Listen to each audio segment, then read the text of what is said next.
Okay, welcome everyone. It's Worldly Wednesday again with Distant Worlds 2. We're going to continue on where we were last time. You'll notice I've actually got Broken Arrow is is downloading as well on my desktop. I thought I'd just point that one out. It's there's going to be like a special preview on the Slytherin channel this coming week. I'm not sure if I'm allowed to stream it on my own channel, but I will sort of go through that one. Gosh, another Wednesday, says Klingzog. Yes, it is indeed. So, welcome everyone. We're just going to continue on sort of where we were last time, which I'm really enjoying this game. Actually, it's been fascinating. So this is the Wekaris Noble Houses, and we're playing as the Wekaris, of course. Dual ring, no center galaxy shape, normal nebula density, 700 star system, 6x6 sectors, 24 starting empires. Whoa, 24. The limit's 20. How did we get to 24? How did we get that money? I don't know how we got to 24. Anyway, we got 24 somehow. That does make sense. You know, has it always been 24? Yeah, it has. Going back through the versions there as well. So this is 1.3.0.3. 24 starting empires. Yeah, strange. I thought it was only 20 was the limit. Anyway, that's fine. Aggression is unstable, difficulty normal, because we're actually got difficulty another way. Difficulty is because of the neighbours that we have, as in real life. No, I'm only joking. We got very, very good neighbours. Actually, I should just point out. We're extremely happy with the neighbours that we've got. It's sort of funny because a bad neighbour can be can really make your life hell. And in this game, we do have bad neighbours. Anyway, so let's continue on. Research speed is slow. Pirates on normal, and space creatures on normal. Now, I'm just going to click on OK and load that one in. Here's the dreaded boss Skara with their new way of playing. So they're going to, of course, be the target for us. We're going to have to really start to dominate them, I think, hopefully this session, because we've now got long-range scanners, and we've got them now positioned in a couple of good spots. And in my head, when I woke up, and it's sort of funny because I wake up thinking of things, and today I woke up thinking of Worldly Wednesday and what we're going to be doing. And there is one location I would love to grab, which is a research base right near their home system. Which, if I got that and then had the long range scanner from that, there'd be no surprises anywhere. But I just need to have a strong enough force to be able to defend that. So we've still got a little way to go. So you can cycle through the automation. Okay, yep, select the chip using the equal key. Yes, there we go. So now I'm hoping that I'm streaming onto YouTube. I haven't seen any chat from there yet, so I'll let it go a little bit longer, and then I'll just double check that I actually am streaming across there. If you are watching on YouTube, just say hi, and that way I'll know that everything is working okay there. I've got Klingzog has responded back from Twitch. I mean, it is early days yet, and I don't know when I'm going to be starting these streams. Hey, Ponicus, how you going? So, redeemed a custom reward, unknown. Well, it's a ship. You're going to be part of the third fleet, I think it is. Gee, it is taking a long time to load this galaxy in. Yeah, we'll still go. Oh, there we go. Hi, Noel and Jung Codex. Hi, guys. So it is working then on YouTube. I don't have to go off and double check.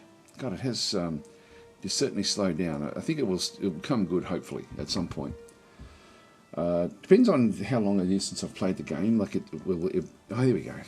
We're in now. It'll take a bit of time also just to load in the assets as we start to zoom around. That's not too bad. Let's zoom out. That way we don't have to worry about the different assets, and we can then talk about what we're seeing on the actual game itself. So we are this collection back in here. We've got like an outpost over here, another outpost over this other side. Now that's...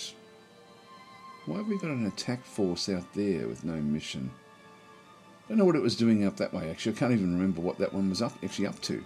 We've got some fairly good fleets at this point in time. If I turn on the long-range scanners as well, you'll sort of see, this will then kick in. There we are. You can sort of see that there's like a bit of a glow around things. Now we're going to have to set up, there's another one that we're setting up back over here as well. So there's a research station there, which will actually end up being another long-range scanner in this location. But there's another one we can get from over here, and this is the Boskara back in this region of space. So in the Gamrina system, I think, is where they've got like another long-range scanner. Another research base, which then allows us, if we either get resort bases or research stations, either one of those two will give us long-range scanners. And so we've just gotten long-range scanners very, very, like in the last episode, at the end of the last episode, which is why we're starting to now see them around our locations. So we actually do have a fair. We're going to get early warning systems against the Boscara. We've also got one now over through here. There's a research station here, another research station in here somewhere, and so we've got all of these different things. Now, the other factions that we're seeing, we've got the Daots, which are this sort of this yellowy colour. In fact, we've probably got too many similar colours there, haven't we? Really, I think that we've got the this is the Mortallans.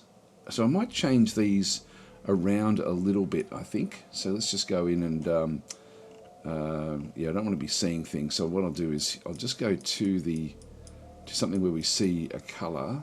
Yeah, that's Mortallan there, I think. So we'll just go and just go to a bit of a nothing area of space, and then just go and open up our. I wish that this was actually just part of the base game, not in the game editor. And then back over here, we're going to select an empire to edit. And this is going to be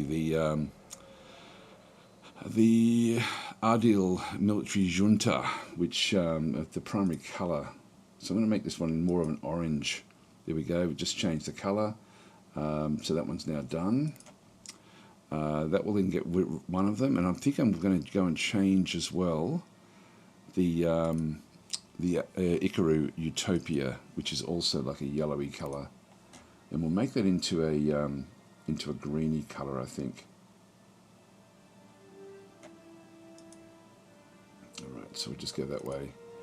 And maybe even the Daots.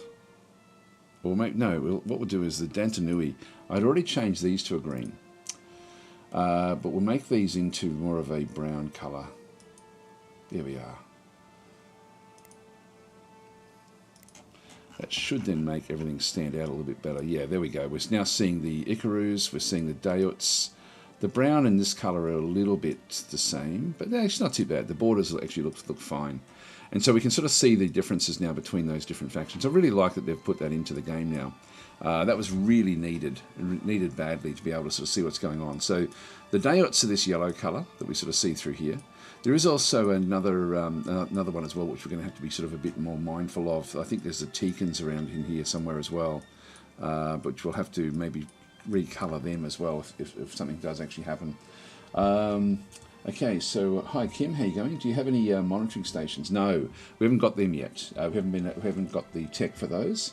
Finally got the long range. Yes, we've got the long range scanners. If we had a monitoring station, this is actually a game where monitoring stations would be great, because it doubles the size of your long range scanners to actually have them. So there is a good reason to get them, and that would be a good one for us to have in select locations, like around the TARF system, for example, and also to be able to then just purpose build them on the border to be able to then sort of really take out anything that comes through from the Boscara.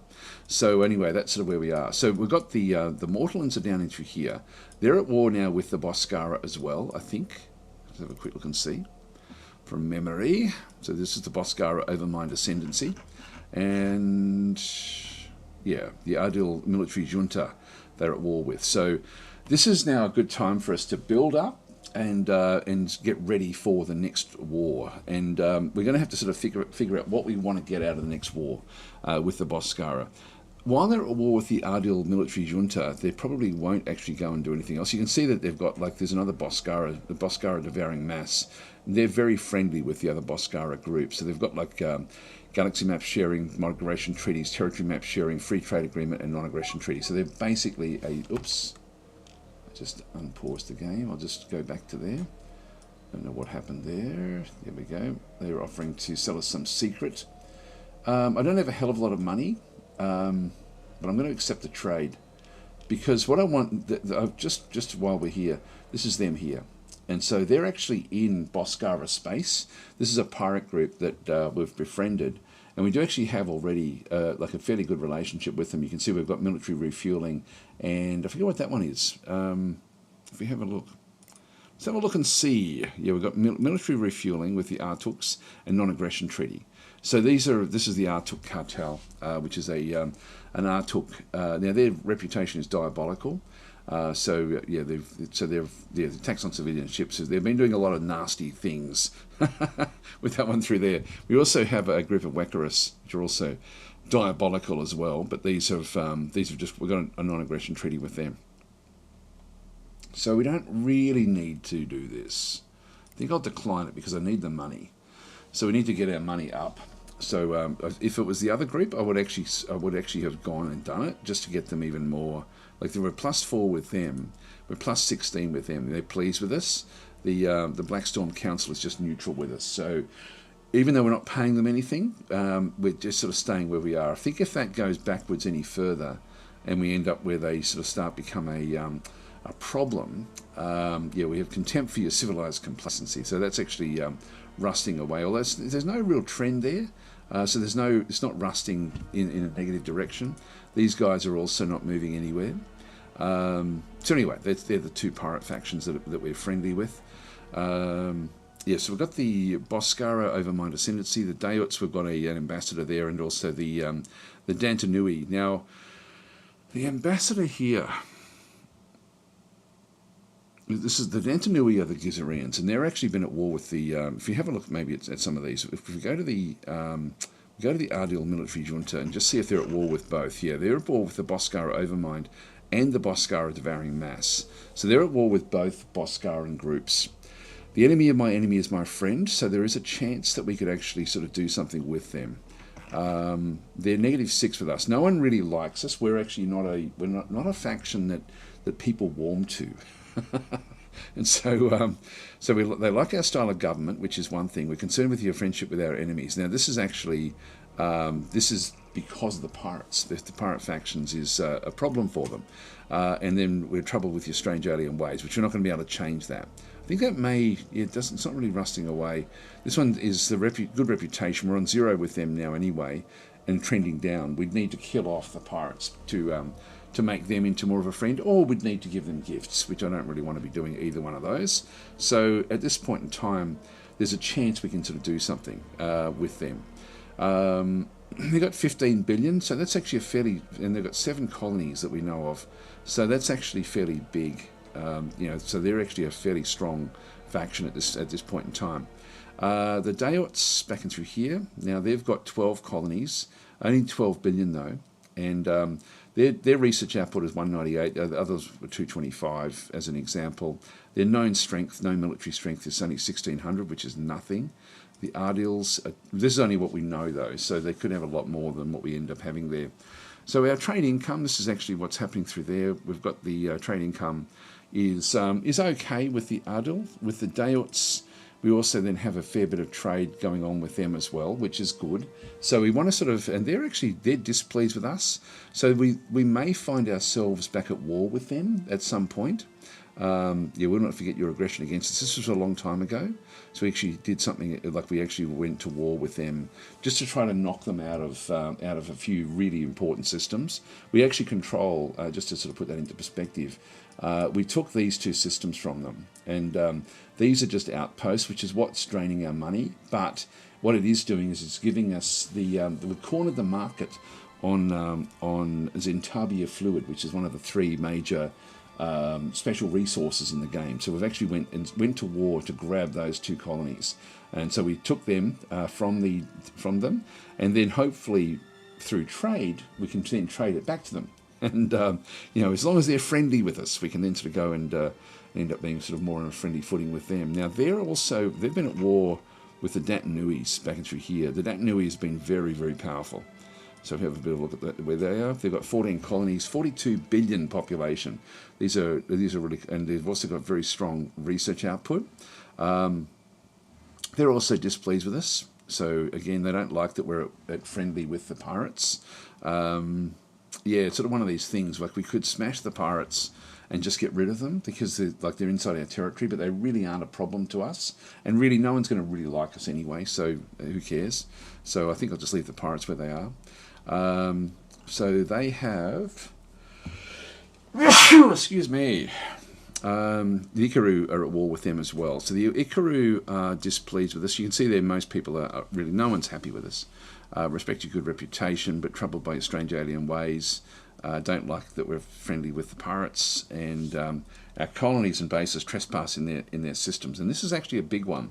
They may go to war with us at some point, the Ikaru, because they've actually got, like, they took a planet over here some time ago now, and it says all we know of them. We know that they're bigger than that because they're in here somewhere, but they're all we know is they've got one colony with 600 million population on it, and we don't know what their research output is, but it looks like they may be struggling a little bit anyway. And it looks like that, you know, their areas may be in here for all we know. We just don't know. We haven't got out that far yet. We're seeing different areas where the Gizareans have got, like, are being attacked by the Daots and vice versa. There's been like a to-ing and froing of different systems. This is the main Gizarean area, which is too far away from us to worry about, but certainly is a nightmare for the Daots, and the Gizareans are a lot stronger than the Daots. So we actually have an ambassador over here at Datanui. The one thing that I'm actually looking to is looking at these three down in here. And so we've got, these ones are neutral, -8, -6, and -12. I don't know where these all are. I know where these guys are. Yeah, and this one's getting better and better. It's trending upwards. So as we get more experience with them, they're not too concerned about the pirates. So yeah, this is so these are yeah, these have got 13 known colonies, 23 billion, again very, very high. They would be a great ally, because they should end up being at war with the Boscara devouring mass. And then similarly, the Shamali Megacorp is yeah, this one's sort of going downwards slightly, but it's not really a big problem. Again, we don't know anything about them. And then the Quaminos as well, don't know anything about them. But these are ultimately could be, these are amphibians, the Actarians are aquatics, we're aquatics. So, and you can see they've got a lot of different groups in their actual, in their empire. The Quamino won't have any. The Tikans should have some. I'm not seeing any there. That Nui has got Wekarus. They've actually taken a Wekarus world from somewhere. Yeah, we do have the ambassador there as well, and we've got Harkonish there as well. They've only just taken, like, this 30... There may be another Wekarus faction, for all we know. Actually, if they've actually... There may be a long-lost cousin over here somewhere that they've actually now taken a... because having 30 million means essentially they've just taken an outpost. And that's sort of something that we could do here with the Boscara in the hand system. We could actually go and take that as well. Anyway, that's a bit of a summary as to what's going on in the actual galaxy itself. The hand system was recently just been taken over by the... actually, it's taken over... That one there, it's got Gizareans there. But it's a... so this is actually a Gizarean world. It's a Gizareans who have been sent there by the Boscarans. I don't think the Gizareans actually settled there themselves, but this continental world is actually a good one for us. It's a plus 28 quality world, which means that we can also, like it's a 78% quality, and so it's plus 28 for Gizareans, which is about the same for us. So that's certainly one that we can colonize if we're at war, or we can invade it basically. We also have the Lamnus system over through here with 104. Actually, that's Gizareans as well. Why are they using Gizareans to settle everything? We have to be careful that we don't end up with Gizareans all over the place. Yeah, all they've got is Gizareans in these worlds. So these are interesting worlds. What about over here? What do we know about this one? This is also Gizareans. So they've taken a Gizarean independent world, I would assume, and then are using that to colonize everywhere. Yeah, for the Gizareans, these sandy desert worlds are very, very cool. If we go back to their main base, So the Gamma system, through here we're now seeing Boscarans, but the Boscarans like to settle on volcanic worlds. So they've got like starports. We're not seeing too much in through here. There is actually a research station there. This is the one that I would like to be taking. Now, I didn't realise that this is actually around one of their actual worlds, which is a problem. They've got an armour barracks on that world. Necrostone, and so that's not going to work in that case. Not without taking the world, or without destroying the world. So that then means we come back to here. So we're not going to be able to get long-range scanners anywhere, I don't think. If we have a bit of a look and see, this is actually their this is Shoriat, their home world, and so yeah, all the different ambassadors and things. There's our ambassador right there. You can see all the different characters on the world. They've got a couple of defense hives. So to take this world, we'd need to bombard it, basically bombard it into oblivion, and that may be what we have to do, is to take out these worlds. It's only 6 billion of them on this world. The troop cloning armor barracks, planetary defense center. So bombardment resistance is 90%, which means we'd need to take in a fairly big group. Yeah, the planetary defense center there, that's fairly high. Yeah, bombardment resistance there. Oh, that's of the actual unit itself, not for the actual, not for the planet. So we can still come in and do bombardment of this world if we needed to. So we'll keep that in mind. There's another world over here as well. They've got 3 billion population there of Boscarans. Okay, all right. So now just trying to think about what we now go and do with this. If we go and have a look at our military targets and just see if anything does come up. Enemy targets. I can then sort of go through. We've got the Shoriat spaceport, Gamma 1 spaceport, the Coet research facility. Where the hell's that? That's, oh, yeah, they've actually claimed that. That's out of the way, but I want this. Okay, well, let's see. Even that's enough reason to go to war. I've been trying to get this. This is inside my territory. The other thing could be that we end up somehow buying it from them. We've got some of their generals and things, I think, that we've captured.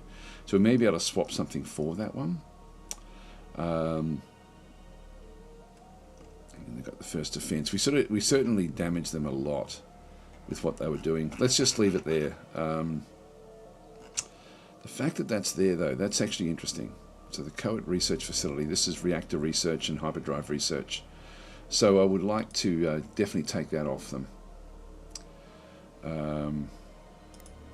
Yeah, I think there still needs to be a bit of work done with the game in the sense of how this sort of then works, like just with the various targets and stuff. I think we should be able to see more than what the game presents us. We can sort of get more of it a little bit, but not a hell of a lot.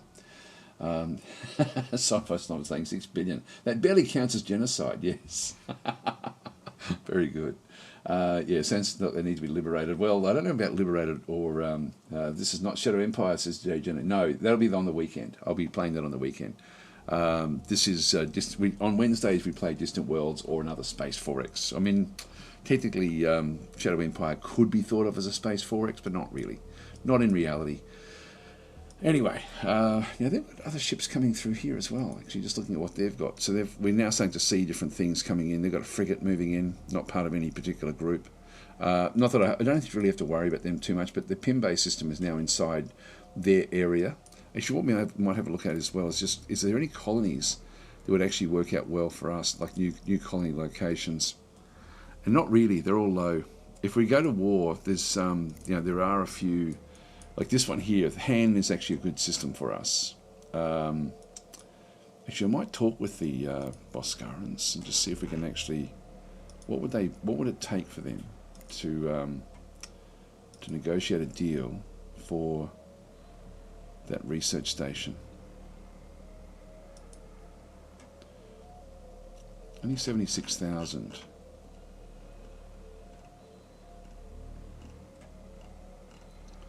It looks like we've given back all of their characters. Yeah, so I can't easily do it.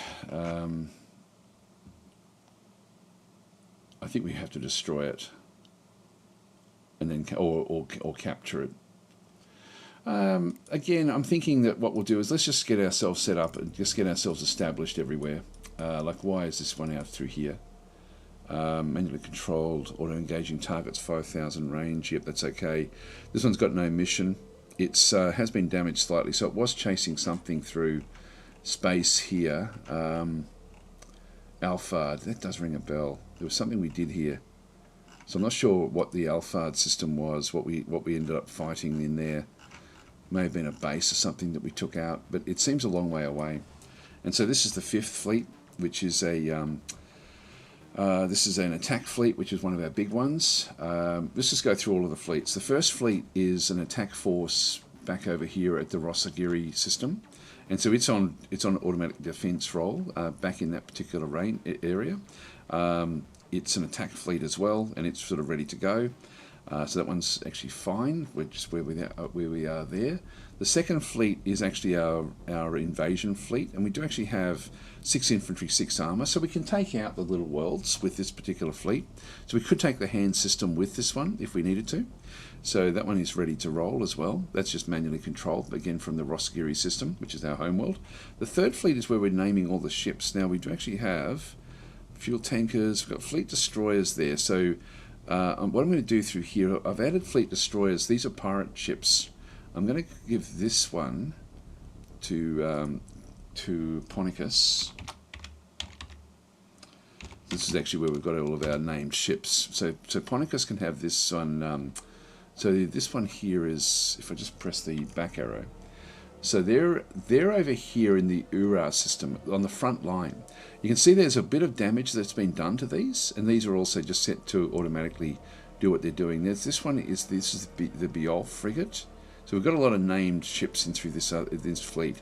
So Ponicus has redeemed a name. You can only redeem these. Sorry, if you're actually watching on Twitch, not on YouTube. Where are we? Yeah, so no one is happy with these Aussie jokes to write themselves to sci-fi snob. Yeah, not a faction warm to Chelsea, just like the Aussies. Yeah. Anyway, so it's with these groups. Hang on, where are we? We got to 1, 2, 3. This is our third fleet, which is actually damaged a little bit, but we can see that there's some of the fuel tankers are still back over here, and we also have a few ships that are coming back in for repair back at this location. So we've only got we haven't got all the ships that we need back in through here in the third fleet. So we have to wait for them to come back. So that's okay. They're just automatically going off to do what they're doing.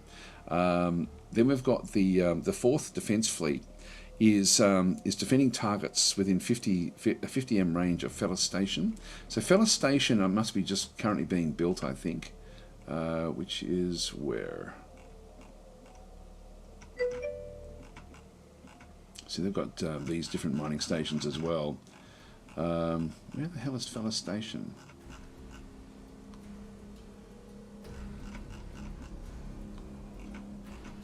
I'm not sure where Fellas Station actually is.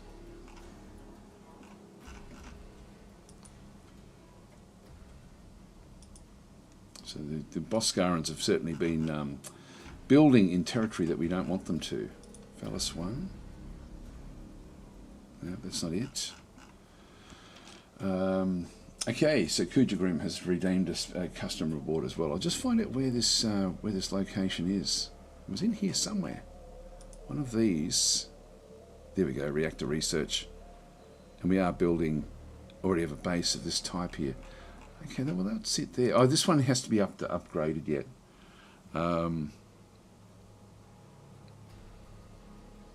Yeah, retrofit. Let's just do the retrofit there. So we'll just get this one so we can get the long-range scanners. And once that one's done, we're then going to have the early warning system. So we'll just go back to the third fleet again.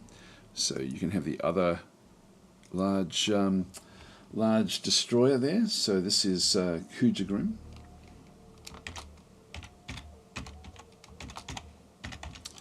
There we are. So of course, if your ships get destroyed in combat, you are then sort of basically removed from the game. So what we might even do is actually go and, like, this is inside our territory, so even though it's not going to be good for our reputation to attack these sorts of things, but they're inside our territory, so we sort of have like a reason we can then go and do that one. Steve is saying, good morning from Florida. Good morning, Steve. How are you going? And hi, Boland. How are you going as well? Yeah, Boland's saying we have 3 permanent slots. It's going well. I'm not sure what the permanent slots were. Anyway, that's the third fleet. The fourth fleet is supposed to be coming back to Fellas Station, and this is also set to defend. It's currently at the guard the Ura 5 mining station, but that will now chop and change because we've now set this one to defend. This one needs to be refueled, and this is just a defence force. So very, very weak force, but we'll be able to take out these different systems. I think I'm going to go and maybe use a defence fleet over through here as well at the Coit system. The fifth, as we saw, was coming back. Now this one is manually controlled, and it should be at the Cantrilla 4 spaceport, which is way over near our home system. So I'm going to set that one up. The first is still back there as well. So the fourth or the fifth in through here, I'm going to set this one up to just go back to defensive role around Cantrilla, and that will then sort of be at least home. We don't need this. We've got like one extra attack fleet which we can make good use of. So I can even have a second one established somewhere else. We've got the sixth as well, which is sort of defending against the Dayuts, and I'm happy for that just to sit there. This is at TAF 2. Again, it's set to automatically defend. The seventh we don't actually have. What's that fleet there? Oh, that's the third there, repairing at Sandalbari. So the third has actually moved off. This is where they operate from. Let's wait for the third to go back home, and the fifth as well. Wait for it to get back and start to defend itself. Let's just unpause the game and let things run forward.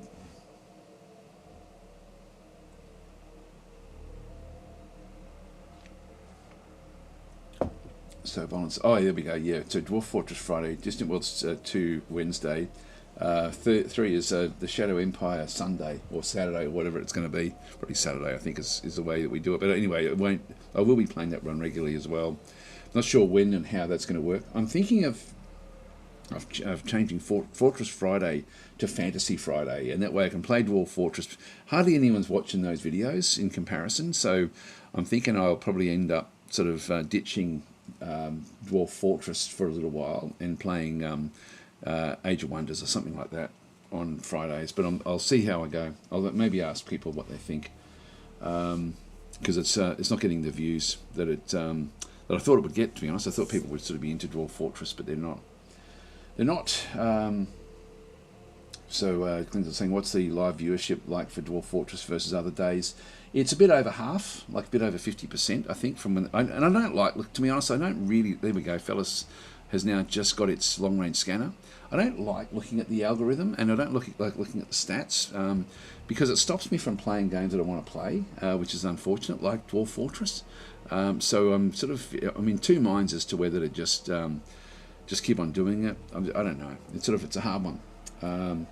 Yeah, well, it's quite a bit. It's a lot lower than the other ones. It's sort of. So which day will be Age of Wonders 4, says Boland? I'm not sure. It's sort of, again, I'm sort of squeezing Shadow Empire and Age of Wonders 4 just in around wherever it sort of slots in amongst the other days, which again, I think works well for me, because I can, for example, tomorrow I don't have a theme for what I'm going to be doing tomorrow. I am playing, I've got to play a game early, very, very early. In fact, at the same time I started this one, which is very early for me. But that's Scramble, and that's going to be on the Slytherin channel. But then after that, I may play, one of those two games. I'm not sure which one. But that's I tend to just squeeze them in. Might be who you're competing against. To be honest, it's if a randomer wants to watch Dwarf Fortress content, do they watch you or do they watch Blind? Well, that's Blind. I don't know when Blind streams, but it's not Twitch that's the problem. It's YouTube. Twitch is fine. I'm getting good numbers on Twitch actually with Dwarf Fortress. It's just the YouTube side, is the problem. So the themed. So I don't know. It's sort of one of those things. Maybe I just stop recording to YouTube on those days and just sort of see how that goes for a little while. Again, I've just got to be mindful that certain things don't work for YouTube. Okay, so the Dat Nui has invaded and taken over a mangroves of the Icarus. So again, this is way over here somewhere. So we're seeing different things happening with borders, etc. Nothing to do with us. It's miles away. Now, it'd be interesting to see if we start to see anything happening back in this region. There was a dotted line that just disappeared there. I'm not sure if there's bombardment or anything going on there. New mining station completed, just to keep them sort of thumping along. So here comes the 5th. There's a ship here which is struggling. This is part of the... oh, this one's coming back into Richard. Oh, that was a pirate base that we took out in the Alphard system. So we actually did take out the pirate. Okay, so Clint's saying Nookroom streams live on to both, but then he doesn't post the live recordings to YouTube. Instead, he picks and chooses when and what to post. Yeah, not really. It doesn't. Unfortunately, that means I've got too much editing to do. And the one thing I really like about being able to stream to both is I've got minimal editing. If I'm going to do any editing, I can do it actually in YouTube the day after, or maybe I just hold them off on YouTube after they record and then just I don't know. I don't know the best way around it, to be honest. I haven't really looked closely at how to milk YouTube the best possible way. Anyway, let's just dismiss that one. We don't need to, the Naxilians. We won't worry about. So we found a independent colony somewhere, maybe in there somewhere. No, the Securans.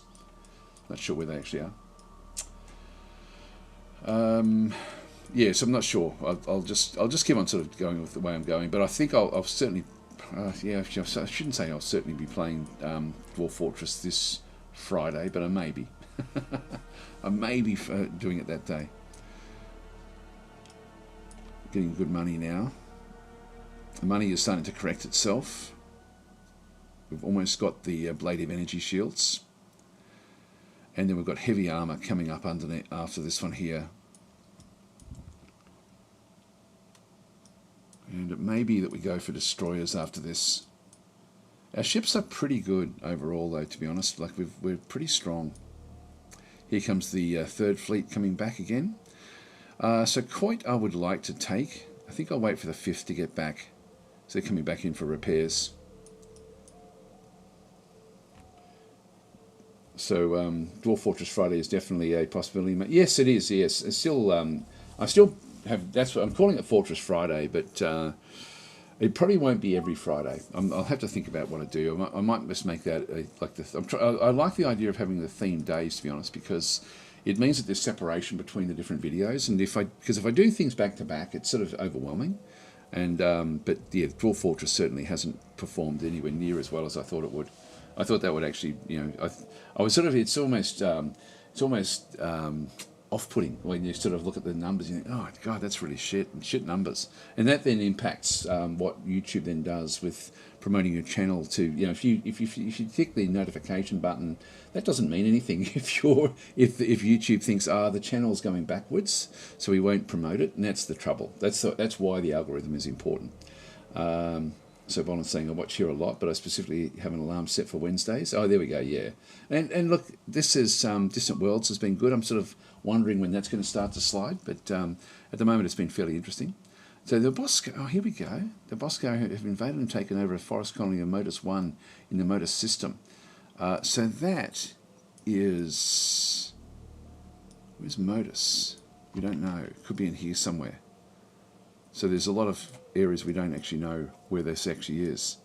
Oh, you know what I should have done? I should have actually just checked and saw if it actually then highlights. But it's not. No, I'm not seeing where that actually is.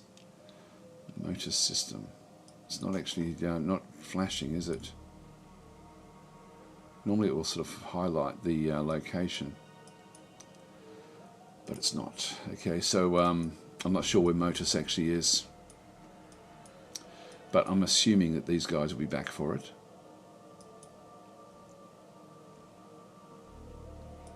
Let's just unpause it and see if there's a dotted line that appears somewhere else.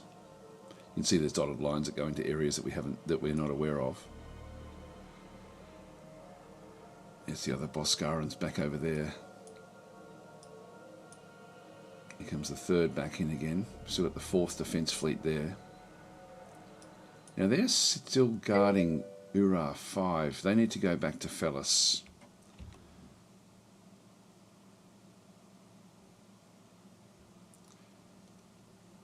I'm just going to stop and clear any queued missions, and that way they'll end up looking after themselves then. Look it up in the search function. Yeah, that's a good idea. Let's go back to there and have a look. Motus was the actual one. So M-O-T. Yeah, we're not seeing it. We're not seeing it there. So that's that means that they've got an invasion fleet that is now taken. It's probably in here somewhere, I would guess, but we don't know what it is. We don't have any anything out that way.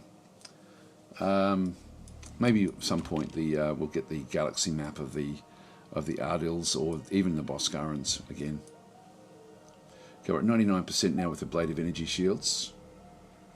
Okay, the Datanui have taken over another Ikaru world. So the Ikarus are now struggling.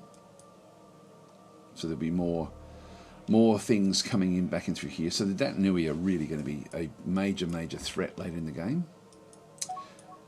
We're playing tall rather than broad. We've already only got 2 colonies, whereas the others have got like a lot. We've got a couple of outposts and things, but we don't have a hell of a lot of worlds. We had a world here that was settled by the Dayuts, and then they flipped to us because our culture was too strong in this region of space, and they couldn't be supported by the Dayuts, so we ended up with that one. Okay, so the 4th should start to move across. Yeah, refueling at the mining stations. They're now refueled up, and then they should move back down to the Fellas system. And I think what I'll do is I'll now start to push the envelope a little bit with these Boskarans. Oh, hang on, no, we get everything set up with this first. We've completed research into the Blade of Energy shields. We'll just dismiss that one. We're now trying to get the. This is going to be 6 years to get the layered armor, which I would love to get. But the important thing we have actually now got is that we've now got. Not the research. Actually, what are we getting with research? We've got very low research. 139. We're sort of behind everyone else. So I need to get the Coit system. Yeah, we need a few others. So let's just go back into the ship designs and click on roll. Again, I wish I would remember what your settings were from between sessions. It's the little things like this that the game doesn't do well. So the Pulse Frigate, if we just go and have a quick look at that one and just see what it's got in it. 3 engines, a thrust vector, 3, that should be enough, hopefully. These deflection shield generators are only size 15. We've got 2 of them. Actually, it may not be enough. We may end up in trouble here a little bit when we upgrade. Large and small pulse wave cannons. Let's just cancel that one and then just do an upgrade. And yeah, we're 2 over, unfortunately. So we've just gone over with the two lots of Corvidian shields back and through here. These are size 20, so they're 5 more than what we saw with the other. Standard armour is still just sitting there at 10. I would prefer to have all of the... Actually, that's interesting. I've never noticed that these ones don't have an external location for their shielding. I'll just cancel that.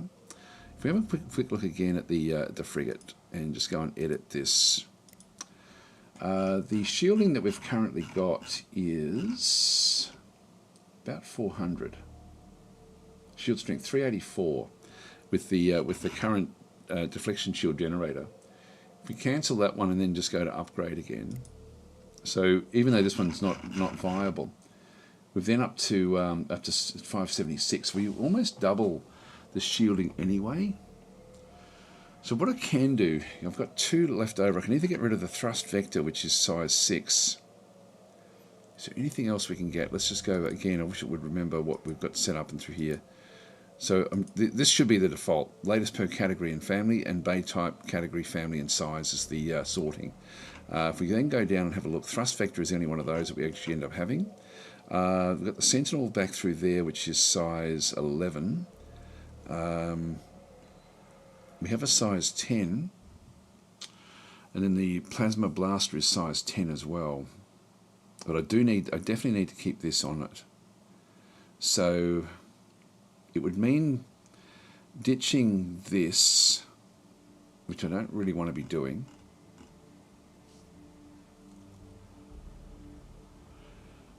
Or ditching a shield and putting an armor in, which I think is our best bet. That then gives me... so our shielding actually ultimately comes down a little bit overall to 288 as opposed to 388. But we end it with extra armor. Short range sensor array is only worth 5. They're only 5 points.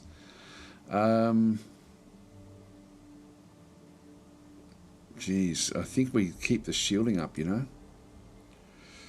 I think we keep the shields and we get rid of one of the weapons. Get rid of the small plasma blaster. Or we've got the large pulse wave cannon, which causes a fair bit of damage. I don't think I want to go to a medium one of those. This one here, the shots per volley are 3. The volley fire rate is 0.25 seconds, and it's the firing rate is every 7 seconds. For the large, it's the firing rate is 14 seconds. So this one does more damage in one big hit, but the damage is still the same. So it's still shots per volley is 3. It does 40 damage as opposed to the 20 damage, but it fires at exactly the same rate. So technically, that one's size 30, this one's size 45. That technically gives me what I need. I've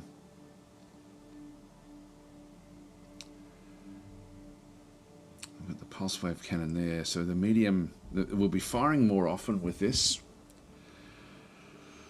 The small plasma blaster, so we've got a plasma blaster there. This is actually a Boscaran weapon.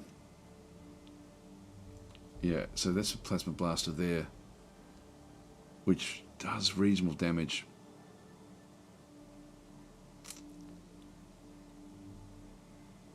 Yeah, it does a lot of extra damage there.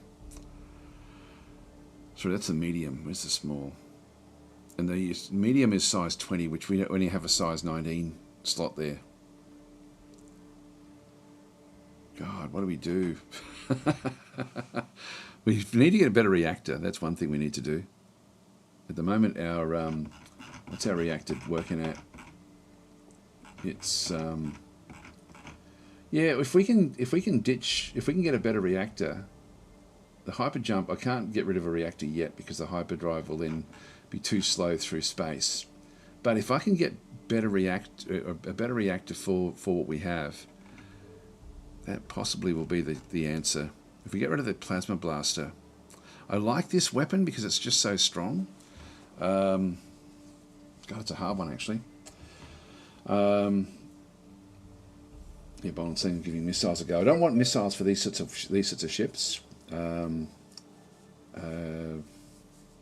Okay, so Falcons is in saying, do you think playing tall will hurt you by lessening the amount of credits research you can do? Yeah, to a large, like when you get to the late game it will, but I've got no real choice, so I sort of have to do it.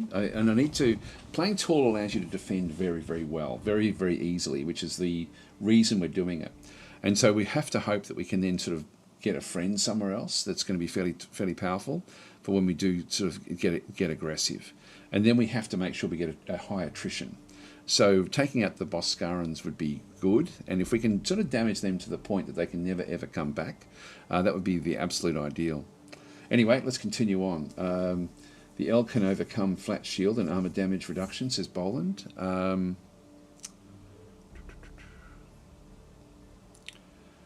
overcome flat shield and armor damage reduction. Bypass plus 50. I'm not sure where you're seeing the shield. Am I missing something there? Am I missing something? range 1800.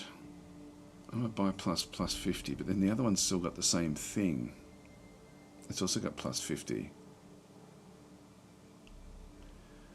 The other one's got better range, but that's about it. So I'm looking at this sort of like towards the bottom there. Yeah, Bolan, I'm not seeing what you mean there. Flat shield and armor damage reduction. Buy friendship, piss everyone else off, watch them go to war because of bad relations, invade. Yeah, it's well, we're not going to be invading. We're probably going to be wiping out and then dominating. Is essentially what we're going to probably have to do, unless we find really, really good planets.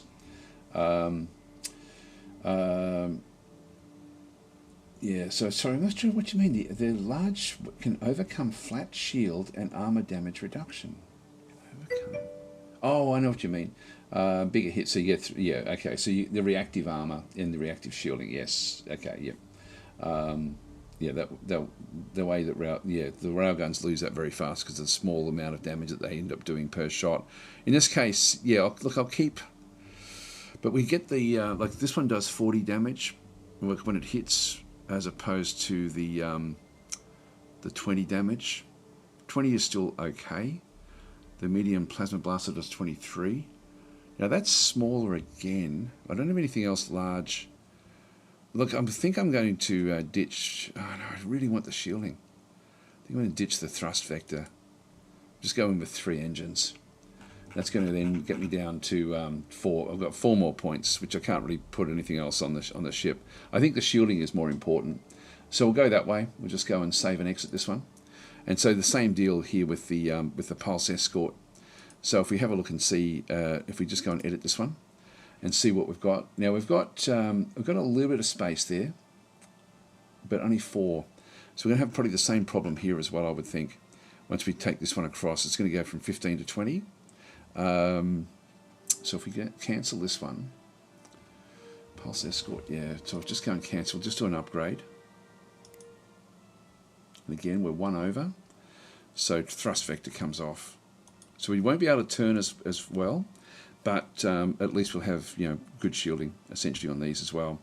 So these have got 2 medium pulse wave cannons. You know what we could have done? I could have left the thrust vector on there and replaced one of these with a medium Boscaran weapon, which is a lot smaller. Let's go and throw the thrust vector back in this one, and then go back to the medium. So we've got the 360 mount at the top. Got the pulse wave cannon back down through there. So the pulse wave cannon is our weapon, the one that we actually start with. It does have 50% armor bypass, whereas the plasma blaster has got 30% armor bypass, range 760. So let's go and leave the 360 mount there. Let's go and replace this one with a plasma blaster. And so that's actually like that saves me 10. So I'm sort of 9. I've got 9 points left over now if I need them, which is fine. So I'll leave that one where that is, with what we end up having there. So fairly good. Actually, what does the medium plasma blaster do with intercept fighters? Yeah, it's not too bad comparing the two. Fighter intercept. We do more damage with our pulse wave cannon. Yeah, I'll keep the pulse wave cannon as our 360, and just go with the plasma blaster just to get the size. So we'll save and exit that one. So there are our 2 escorts. So now the whole fleet will be wanting to update. We've got these others which we haven't been updating since the start of the game, so I'll just leave them where they are. Now, layered armor. What I would like to do is to get better. Now we've got this liquid energy storage as well, which is the hydrocore capacitor. This is a shield enhancement. This is going to be 7 and a bit years to get this one. It's only size 5, but what it does do is it really boosts the shielding. So this would actually be a good thing for us to get as well, but maybe not just yet. This is the this is the fission reactor. So the fission reactor at the moment, the output that we have is 105. What we need is something that's going to be a little bit more. This is 126. Would that be enough? There's only 4 and a bit years to get this. So if this is 126, let's go back to our ship designs and have a quick look and see what the frigate requires. Of course, weaponry and stuff can help a little bit with that, but if we go and edit this one here. So the total that we have in through here, total output, yeah, so we've got 124 at the moment. We're getting a boost. How are we getting more than what we have? Reactor energy output of 124. So we've got more there than should be coming. That means that if we get the next one down, seeing where we've got the these are the complete bonuses: targeting, ship speed, and ship maneuvering. Ship speed plus 15 in through there. Plus we then end up with our racial aspects with ship speed of plus 55%. But that's not telling us how are we getting the extra reactor out. Oh, hang on. Total reactor output is 124. Because we've got the fission reactor of 60. Sorry, this is the reactor energy output 62. It's the other one that we have to look at. So we've got 62. The total cost that we have is around about, say, what's that going to be, 80 something. So we've got the static usage and then the hyperdrive. So we've got 92 is what we need. So we've got 62 at the moment per reactor. Just go and cancel that one and cancel that. Go back to our research. Go back up to the reactor. 74. So it's not going to be enough. So it's not really going to satisfy what we need to go and get the reactor energy output. At 74 as opposed to 62, we're still not going to have enough. So there are other factions with very, very good reactor output.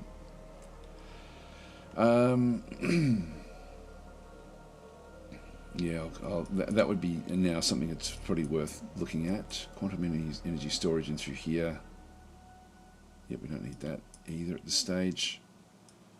Planetary shields, this is what the Boscarans already have. Actually, no, do they? I don't know if I've got that. We don't need those as such. Now the high volume thrust, we're already so fast. We don't really need to do this because that's one of their benefits we have is we're very, very quick with our ships. I'm thinking we come back down. We get the layered armor just to sort of get that one established, and then I think we go for destroyers. I think that would be the next logical, because I'm sure that the Boscarans will be coming soon enough with their destroyers. That's going to then make life fairly difficult for us. So let's leave that where that is, and we'll then sort of see all of the different. There we go. It's evaded detection. To steal research information on ablative energy shields. Now, didn't we just do that one? Just go dismiss, because ablative energy shields is what we just picked up. I'm pretty sure. Yeah. All right. So they got called back because we already had it. They didn't. It's not the enhanced ones, which would be cool if they were already getting that. But it would also be dangerous because it would then mean that the Boscarans are already ahead of us, which they already are.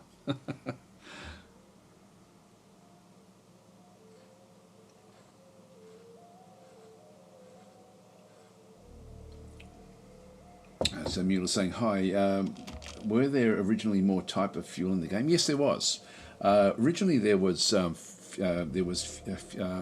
hydrogen as well as Caslon were the two gas giant fuels, but I'm glad that they've actually cut it down to just Caslon. And the simple reason is that it makes the war so much more engaging, because what used to happen in the original game was that if you went to war and you had all of your engines running on Caslon fuel, and then somebody took all of your Caslon areas, all you had to do was just research the I think it was the fusion drives or whatever they were, to then be able to then switch across to hydrogen, which meant that basically wars became a lot less meaningful, whereas now they're very, very meaningful, because we can now starve an empire by taking the Caslon wells. And we'd be wanting to do that as well when we do go back to war, to destroy. We've already taken the Ura system from the Boscarans, which is one of their refueling points. So we've got that one not inside their space, but we'll start to now move and take other Caslon worlds. So the only fuel source in this game is Caslon, which, as I say, I do like. I like the idea of that. Mothlar system is controlled by the I don't think there's two in there. I think it's just the one. Yeah, it's only the one there, which is controlled by the pirates. So the pirates have got that location. We've got another location over here, which we'd be wanting to probably try to grab. Got another fuel location back over here, and then their home system. So when we go to war, probably those three will become the targets that we then go for if we don't have anything that's going to be more meaningful. Definitely want to take the Coit research facility, but in the meantime, the ships are coming back in with the to essentially be retrofitted. So the first is currently retrofitting. Again, because we've got it set to defend, it's just going to do its own thing. The second is actually, we didn't actually, that one should automatically want to retrofit as well. I'll just tell it to go and retrofit. So it's now just going to retrofit at Rosagiri 1 spaceport. The third is moving to Ura 5 at this point in time, and then it will have to come back and do a retrofit. It will figure out when its best time is to do that. Again, we probably want to do it earlier rather than later. So I could actually just tell it to go and retrofit at Rosagiri 1, but yeah, the others are coming back in to do their thing now. Discovery. Oh, no, that's way over here.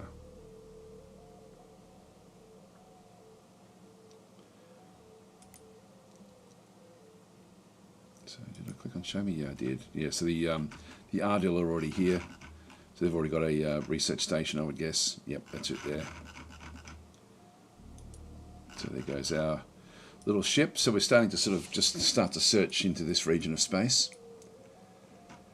I'll keep the long-range scanners up because they're going to be playing a very, very important role. The fourth is moving to Fellas Station, and then it will go off and retrofit when there's a opportunity. The fifth is retrofitting at Cantrilla 4, so it's actually doing its retrofit. When it actually finishes, we may move it off, maybe even to the Coit system, and destroy that mining station or that research station, just so we can get it ourselves. They're very, very important. Actually, what I may even do is move in with the second and actually go and just capture it. That would be a good thing for us to do. The sixth is retrofitting at Cantrilla 4, and with the seventh we don't actually have any other fleets. So second is still just going to come back in for retrofits, and we can sort of see that there'll be like a block of different ships now coming back in. Lining up at the spaceport for retrofitting. So these are all the different troop transports and things all lined up, ready to go.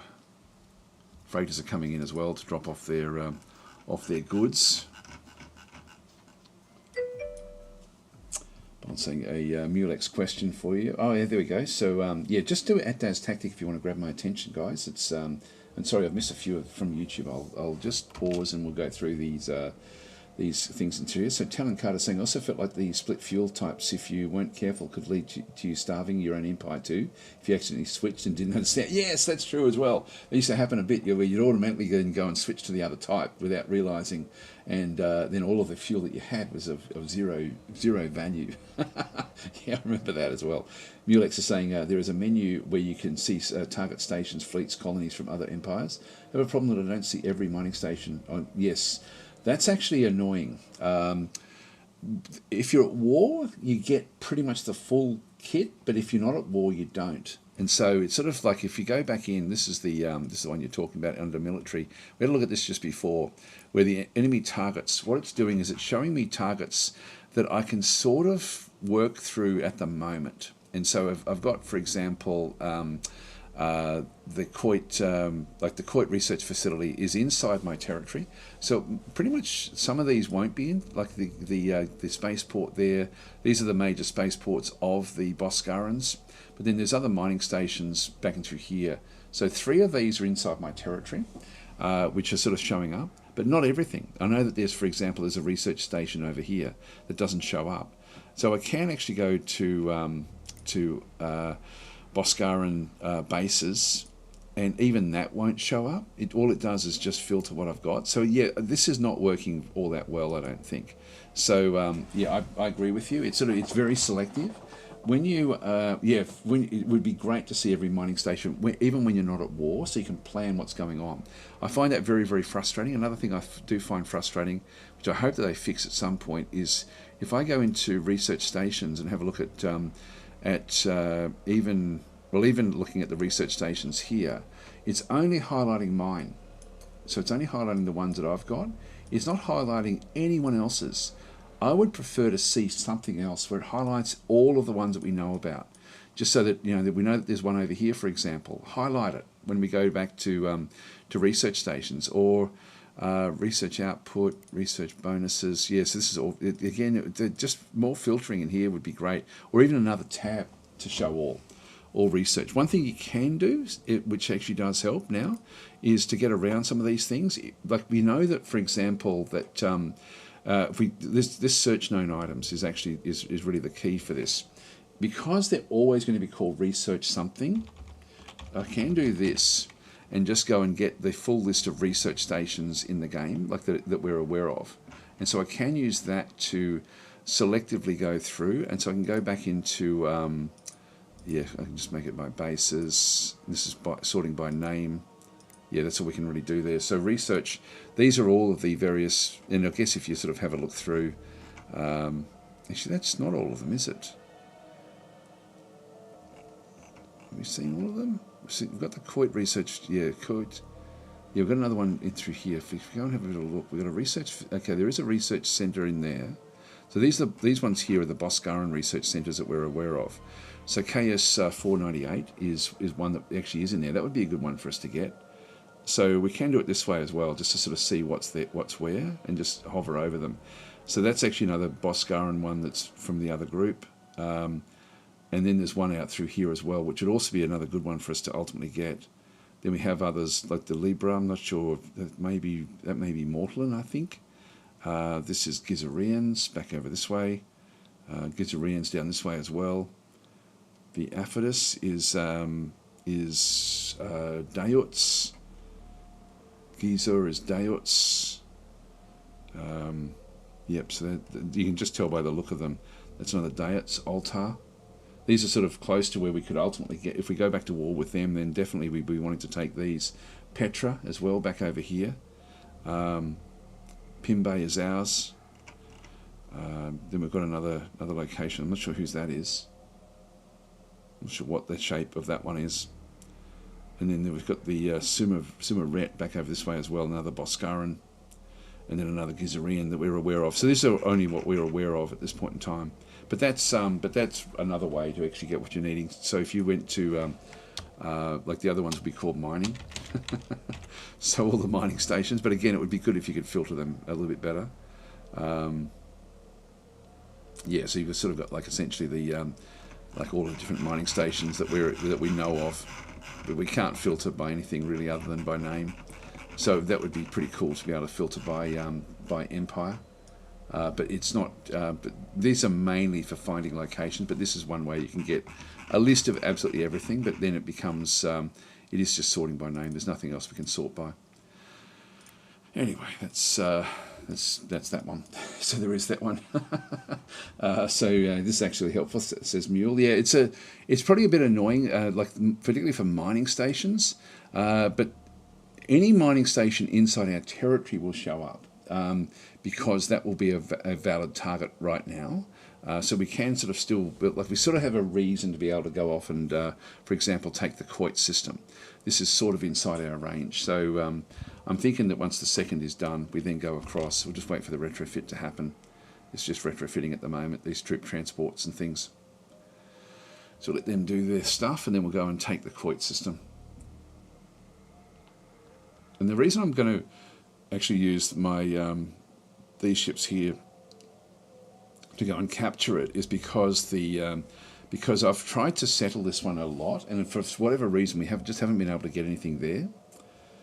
So actually here we go. They've now finished off doing what they're doing. Let's now go and do this one. So let's just go and tell it to go and, where is that research station? There it is there.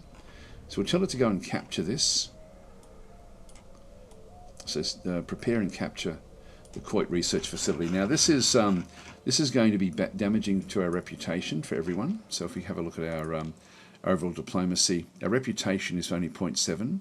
This one is going to be a bit of a bad one. Oh, here we go, Deep Labyrinth. So a foreign spy, Jizor Jasek of the Datanui Anthropod Syndicate has been detected operating against us. Our deep psychic skills have allowed us to intercept them before they could escape. Now we must choose their fate. So we can imprison or execute them. So this is actually from the Datanui, which are the Gizarians. So I'm going to imprison them. So we'd end up with them, we can sort of then end up either trying to sell them back or do something else with them. So we've actually now been able to intercept them. This is actually something that we can do, playing as a Wekaris. We've got sort of like we're a bit of a Cthulhu type thing where we have psychic abilities and also ghostly abilities as well. Foreign mission thwarted, there we are, from the Gizarians, accept the trade. I'm not going to... Yes, I will do it with this one. I'm going to accept the trade because I want these on side. Because I want them to also give us refueling rights as well. Not that we really need it, but they're now plus 11. These guys are plus 16, so they should offer us refueling soon enough, I would hope. Okay, so off they go. The second will now go in. Now, we're not going to see if there's a fleet that comes in. Now we've got the Deadly Abyss. What's happened in there? What did we build in that one? This is a resort base. Okay, so this is actually not... There's no... there's only scenery bonuses here. But it does give us a long-range scanner. And it gives us a long-range scanner into other areas. There's one of the pirate ships. Offers us... There we go. Military refueling. We'll definitely grab that. So we've now got the... if we go back to diplomacy, we can now see we've got the little blue shaking hands as well with both of these, so we can refuel it at these locations if we need to. It'll cost us money, but that's but at least we can do it if we have to. That's good. Okay, so sorry, I kept on forgetting to do the YouTube ones. I'll just pause and we'll go through them. Falcon saying, yeah, the most important thing I learned during his stream was that the percent shields bypass a weapon has automatically will hit the armor rather. Plus there is a shield penetration amount that could happen. Never got that from Scott's explanation. Yeah, it's convoluted the way that shield bypass and armor bypass work. They're actually different. So yeah, and percent bypass on weapon means the damage of the weapon is reduced.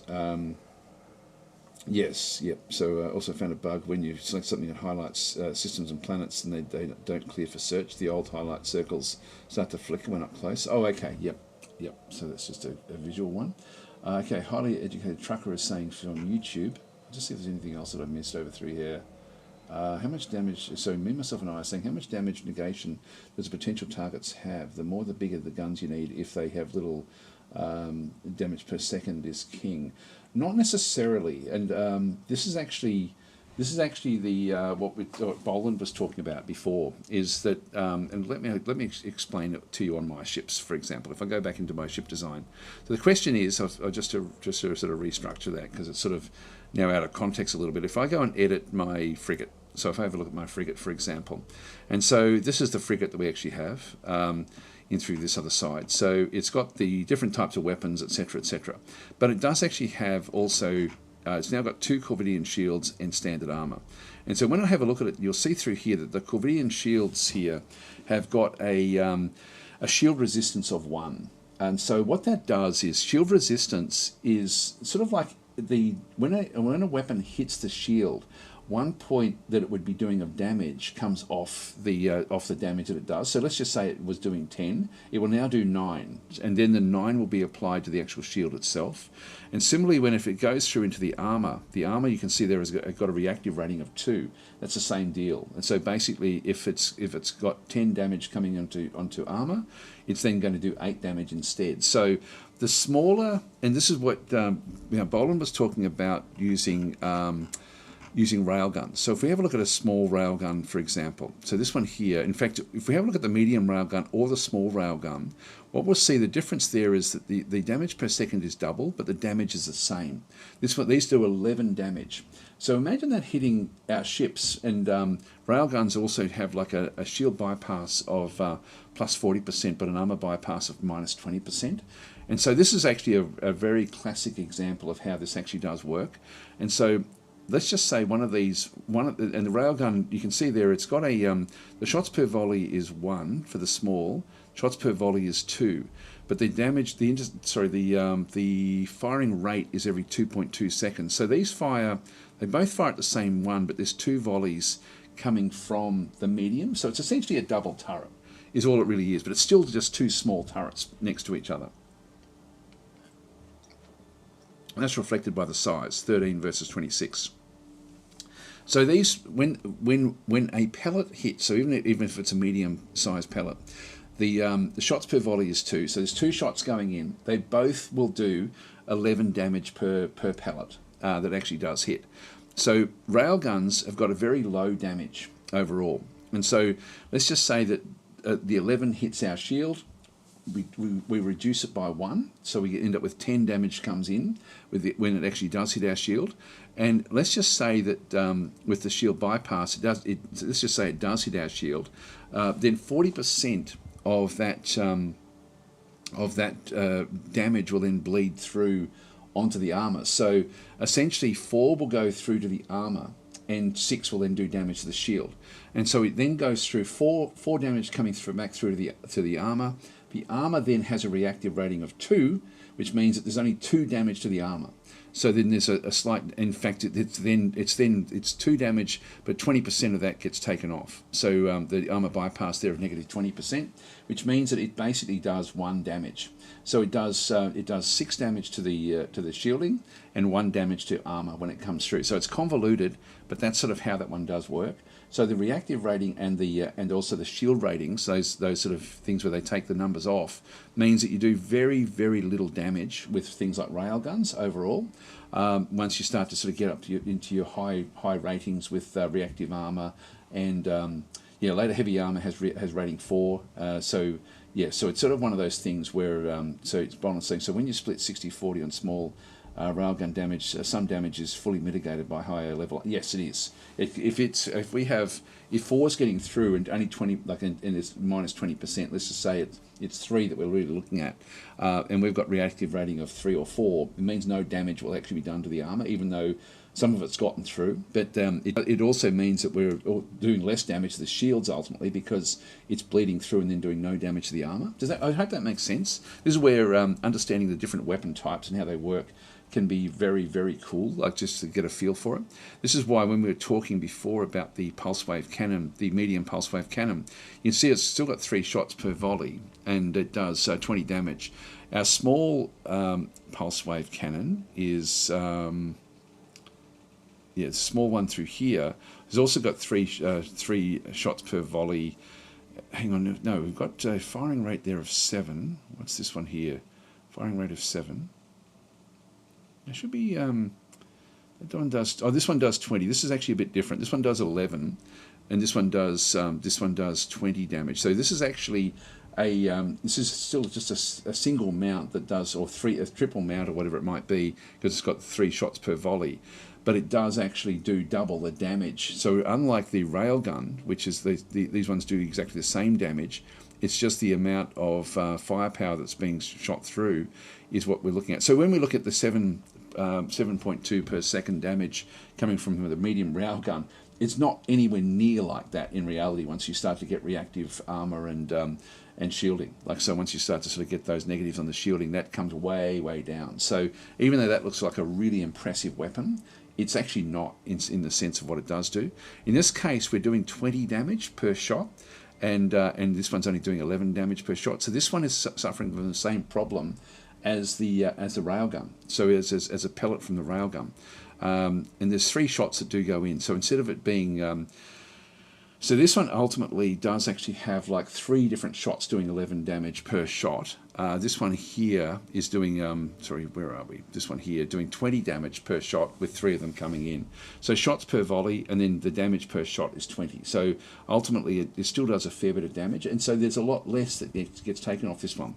Hits the shield. This one here does It does 19 damage to the shield. There's no armor bypass, so it just goes straight through and does damage only to the shield at that time. Once the shields are down, it's then got an armor bypass of plus 50%. And so what happens there is, if it hit our armor, the 20 would then be 18 for the -2 reactive rating, and then 9 of it would actually go through into the hull. And so 9 would be taken against the actual armor itself, and then 9 would go in. I think that's how that one actually does work. So it's convoluted, but once you sort of get a feel for it, so that 50% armor bypass is very, very powerful once you break through the shielding.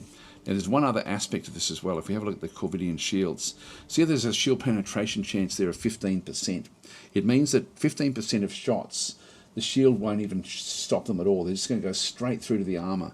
And so in the early part of the game, getting armor bypass weapons will actually be more beneficial to you than shield bypass weapons, because you're going to be breaking through the shields anyway at a particular rate. If you do break through, the shield penetration ratio though is you only do 40% of the damage. So let's just say the 20 shots that we have coming in, and we do happen to just luck out and get like the 1 in 7 shot or whatever it might be that actually bypasses the shields. And 1 in 7 is a lot of damage going through onto the armor. And so at that point, if we were shooting it with our pulse wave cannons, the 20 that we were looking at there before, the 20 damage would then be cut down to 40% of that. So we're looking at the shield penetration rate is 40%, which means that there would have 8 damage coming through. So 8 would then hit the armor, -2 because of reactive rating. So we're now down to 6 damage. 50% of that goes through into the inside of the ship, so that means that 3 damage onto the internals of the ship and 3 damage to the armor itself. So it's sort of how that would then sort of work with the pulse wave cannon. So the maths of it sort of do work out, but it's a bit convoluted. So it's pretty cool the way it does work though. So that's why you want the discussion we were having earlier about the using the large means that we're doing 40 damage, which means we have a lot more in that same ratio that we're looking at there before.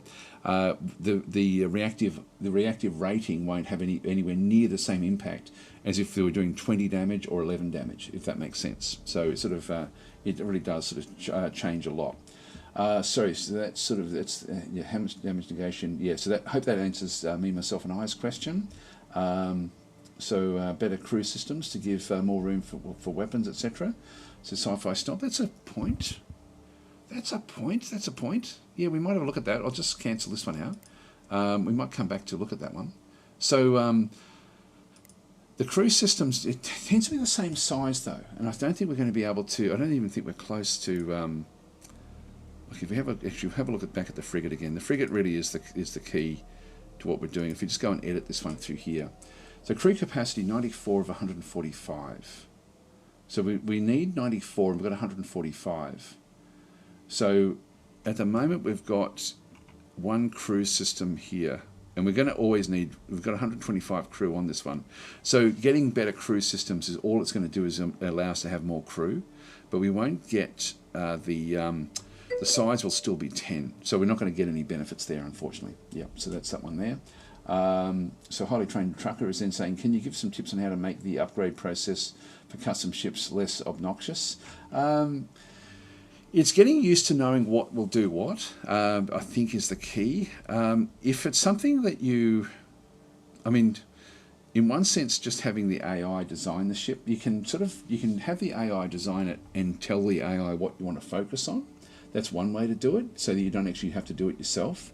I still like doing it. I like actually having to figure out, how can I still get what I need. So in my case, what I've done is I've given up slight maneuverability a little bit for just to keep the shielding up. So that was sort of like the rub.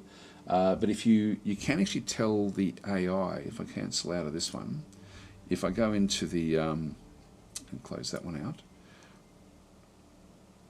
I forget where it is. Is it under policies? I don't know if it's under policy or not.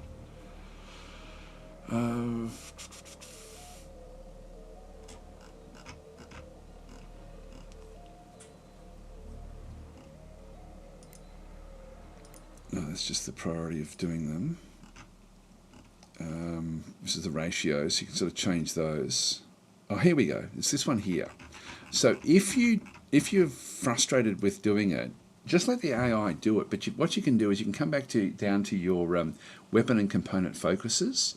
So then can just have the AI do it for you and just say, okay, look, focus on these. So at the moment we're focusing on blasters. So we've got beams, blasters, gravitic missiles, railguns, or torpedoes. Because we have the pulse wave cannon, that's a blaster weapon, and so it's basically focusing on that. The preferred close-in weapon type is blasters. Preferred standoff weapon type is also blasters. Intercept weapon priority. Now I can again change this one to actually I've just got normal. That's the priority of how many will be built on the ships. So you can shop and change these as well. Preferred intercept weapon again blasters back in through there or beams. Not sure if the yeah, if we do get the blasters, I mean, it's in there again. Iron weapon priority. Again, you can sort of change that one to how you want iron weapons, which will then disable ships. So that can be low. Low is fine for what we're doing. Starting roll for iron weapons. I would be honest, I'll be putting frigate down here for a lot of the different factions, and this will chop and change depending on by default. There's different ones for the different factions. It's not the same for every single one of them. But you can actually override them. So in this case, we've got the cruiser, but I would go frigate for some of the designs, because sometimes disabling can be very, very beneficial. Preferred iron weapon family. Again, you've got beams, blasters, or torpedo iron weapons. You've got a lot of control through here. Area weapons, area weapons I tend not to like. So I would probably end up, if I was getting the AI to look after this stuff for me, I would probably turn that one back off completely. So you can chop and change these a lot. You've got a lot in here you can do where you don't have to then do any of the actual design. You can also actually have the when you make a design, it's still there, even if you let the AI then go and build it. So you can just go and do let the AI automatically build a ship for you. And the way to do that, actually, this is probably a good way to look at this one. Let's just say that we've been building and building and building, and we've got to a point where we think that we're now going to starting to get confused. You may then go back and say, okay, well, what would the AI do right now? And based on what we have in through here, they'll then just go and sort of focus on things. So if I go across into my designs, I might just do a quick save just in case there's. Just in case I need to sort of come back to this location. Pretty sure this will actually be okay. I don't do this, but this is one where you could actually go and do it. Thanks for the subscription there, Sigmatico, and hi Began, how you going? So if you go through to the to your ship designs again, and again I've just got a few things on manual. Like the manual means that I've got to manually do them. What I can do is I can go and change. I can go back. Well, actually, what I can do is I can go to add new, and even though I've got manual design for frigates, I can just go to add new and then just go to a frigate, and just go, okay, give me a frigate, and it will then build the frigate. So auto generate new design using this hull, and so it will then go and build the frigate.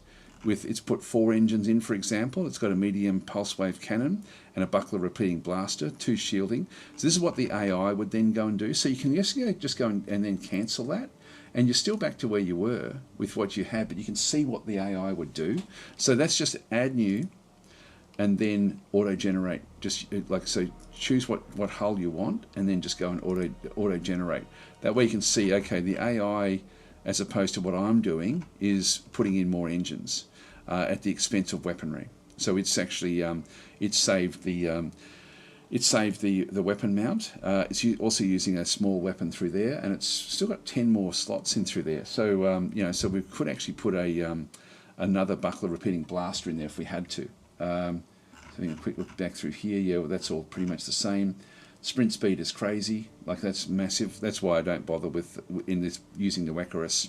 I don't need the extra engine, because I'm getting, like if I got rid of another engine there, and we're looking at the 123, it's still 107 at sprint speed, which is heaps more than anyone else. So I don't need the extra engine in there. So that's why we can make better use of these areas, in my opinion. But this one gives you a bit of a a look to see what the AI would do. I hope that helps, but that's something you can do just to get a feel for what the AI would do based on those settings in the policy. All right, that's that answer. One answer. These are good questions, guys. So so I think that's actually something that may be helpful if you wanted to see what the AI would do and then tweak from what you want. So you don't have to keep on going and rebuilding what you're doing. If me myself and saying copy as new and then do it by hand. Highly educated truckers. I'm making custom escorts with the salt pods, and there's this whole complicated dance I have to do to keep them from getting updated into regular escorts. Oh, okay. What that is, I think, that's actually different again. That's actually a completely different area of the game. And this is something that I hope that they address at some point, because when you go into your ship designs, what they're going to be doing is potentially, like if you do the manual designing through here, it means that they won't override your design for that ship. But and the big but is if you've got, for example, an escort or something else, if I go into this escort and go into edit it, the thing it does into here is this ship upgrades to, and by default, it's usually the latest design for the largest hull for the roll is usually what it is by default, which means that you can have an escort design that then overrides itself to a different design, including AI designs. So if the AI design ends up being the largest one, it could also be the latest design for the roll, which essentially means at this point in time, I've actually got this one. So if I've made sure that this one actually is going to stay as an escort, because it's actually going latest design for the hull. The hull is just the standard old escort hull, and so I've told it to not do the default, which is the latest design for the largest hull for the roll, and so I've made it go back to this one through here. I can also be very, very specific with the actual other types of ships that would then upgrade to. Now I'm not using this particular one, but that is probably what your problem is, I think.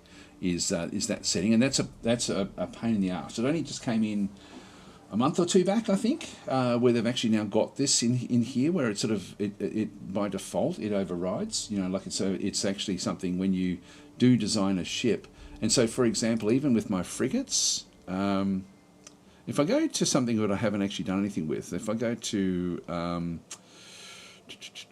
a troop transport. So I'm letting the AI manage this one here. If I go into edit, see how it's the latest design for the largest hull for the roll. So this is at the moment is a small troop transport, but there will be large troop transports when I get them. At that point, this design, I'm not happy for it to do this. I'm happy for it to then go and think, okay, I've now got a medium-sized troop transport. I'm going to upgrade. Great, that's what I want. But sometimes for you, like what you're saying with your escorts, you've got a very, very particular role for your escorts, and so what you'll end up finding is that if you don't change that to make sure that they upgrade to that particular role, then that becomes a problem, and it gets compounded even more when you go back to your fleet management. So if you are using fleet management, and I do suggest people learn to go and do this one. If you go and have a look at for example, the defence fleet, and edit this one. So I use very specific, like latest design for the hull frigate and latest design for the hull, the heavy escort. So I'm very specific about what I want in my fleets. But if let's just say that I've got 4 heavy escorts going into this particular one, I can say use the Pulse Escort version 3, but that will still give me, in this case, I'm happy enough with what I'm doing through here. So you can sort of chop and change this, but let's just say that your escort is coming in and it's saying use the latest design for whatever it might be, the patrol escort or the escort, and then there's another escort that is then designed around it that then takes the precedence from that other screen inside the actual escort itself. What you'll end up finding is that the escorts themselves will upgrade to the new design, even though you've actually specified for it not to do that. So that's possibly what you're coming across as well. I hope that makes sense. It's pretty like there's a lot going on with how that one sort of is all sort of kicking in there. Anyway, that's sort of my answer for that one, if that makes sense. So me myself, I was saying there's no way. Oh, thank you very much to Highly Educated for the for the super chat. Very, very much appreciated. So saying I like designing my own ships. The issue that when I retrofit those ships and discover they've lost all my custom changes and turned into a generic AI ship. Make sure that if you upgrade, it will go to manual, and just make sure you do have that little manual selected. I think what you'll find is when it does retrofit, it's retrofitting to a different class of ship. I think that's what it actually will be. That has come in through fairly recently. Let's have a look and see what else we've got. Highly educated trucker saying further up, I like making your custom escorts with the assault pods. Yeah, we did that one. There's no way to automate that. Copy the design by hand, then the upgrade path for the previous design to the most current design by hand. It's again, whenever I do an upgrade, I open the existing design, even though I can't save the change, have a quick look to see what I've got in there, and then go and do the upgrade. Generally, it's pretty good. Generally, it sort of honours what I've got set up in there, so it often doesn't override certain things unless there's a problem. So Sci-Fi Snob is saying, I agree with highly educated. I have the same problem. I'd like to designate something with a main weapon system, like missile frigates, picket escorts, carrier destroyers, etc. Yeah, and the upgrade to and the AI to upgrade them automatically. That's through the policy. So you do that with your policy, and it should then try to honour it. And I think even if you do a manual design and then set it back to auto, I think it will now try a little bit to try to honour what you've set up for it. I think a little bit, but I'd never do that, so I'm not 100% sure. But I remember reading something about that was an approach that they were trying to do. If you do something, it will then try to sort of go and do it. Maybe you can do auto upgrades per hull. Base escort, you can do 2 lines on one hull, but it's a pain. You have to copy the designs and set the upgrade path. But yeah, that's if you're doing 2 separate. If you're using a basic escort and splitting it off into multiple different roles, then yeah, that's something you've then got to manually keep them going to the actual name of the escort for their upgrade path. So yeah, a bit more complicated to do that one. Yourself saying then the AI does upgrade the individual ships correctly as long as you don't F up the upgrade path. Yeah, the upgrade path is the important thing. Again, just inside the, just to reiterate, in here, let's just say we had multiple paths for the Teuton 2, and we had like one that was using assault pods and one that was using rail guns, whatever it might be, and I've got 2 different ones, both using the same hull, which you can do. You can then just go, as long as they're not obsolete, so just make sure that they're both active. But if you then go and have a look at them in through here, if this was the railgun one and I had one called railgun escort, I would then have to go down and choose railgun escort for its path, and then as it upgrades, it will then keep that actual path, is how that one does work. So this is really the design upgrades 2 is the one that you're looking for there. Again, it's a bit convoluted because there's so much that does go on. Okay, so I was saying the research station you didn't know is one of the ancient ones. Oh, that explorers find. Yes, yeah, I know the one you mean. Yep. Okay, yeah, that's cool. And Rocklight saying, can you just make an escort with assault pods and set the ship to have no upgrade path and manual upgrade? I use that method to maintain a couple of functional lines for a given hull. Yes, yeah, that's you can as soon as you take off the upgrade area.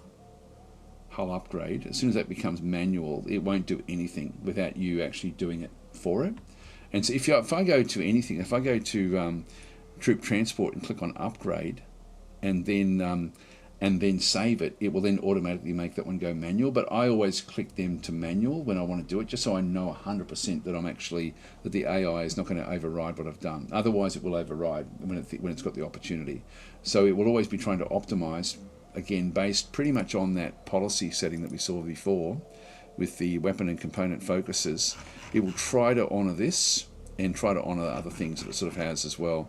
So you do actually have and I think there's even another area back out in the settings, is there? I think there was something else down in here that also had a bearing on it. There's so much you can do in this game. Oh, this is just showing things here. That's okay. That's okay. Leave that one where that is. Anyway, that's all the questions there. So Began saying different game, but I hit a bug in Age of Wonders 4 last night that almost got me chucking my computer out the window. Well, don't do that. Let them fix the bug. So, yep, so Bonner's saying I set all my ships to update to latest hulls, so Civ and military. Yeah, I just, I always try to keep them within the same hull type all the way through when I'm saying to upgrade things. Otherwise, I'm happy for the AI to kick in for things like the troop transports, etc. All right, let's continue on. I think that's, yes, this one's now coming over. We don't have anything in the middle, which means that it's now under manual control. When we take this is going to possibly send us back at war, but I'm sort of now almost ready for this. We've got the fourth coming back for retrofits. The third is are these the new designs? No, these are only version 2s. What about the fifth? Yeah, the fifth has now been retrofitted. These are now version 3s. So I'm going to go and send the fifth up to swap over at the URA system. So this will become the new home base. So I'm just going to go and right click and set the home base for the fifth. They're already set for automatic, so they're going to come back. I'm going to send the third back for retrofit and then move it back up as well. Because we can now see things, like anything that's coming through this area, we'll end up being able to see from here as well. We're going to be able to have a fleet over at Coit as well, ultimately. So maybe the third, but the third needs to go back and retrofit. So it's going back to Rossagiri, so I'm just going to go and tell it to go and do this. If I do a retrofit or a refuel and repair, it can still stay with its fleet role of defend. And we'll end up with that one. I just want to get a replacement for when we do this attack, because that's going to piss off the others. So the fifth should start to move out. So Ancestors Among Us, the intense stress of combat and the MA4 and the MA system has established a strong connection. Now, where is that? Show me. Not sure what MA4 is.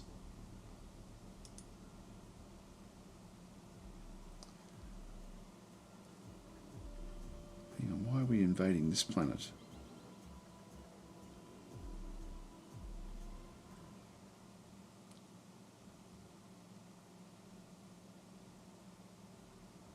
MA4, is that?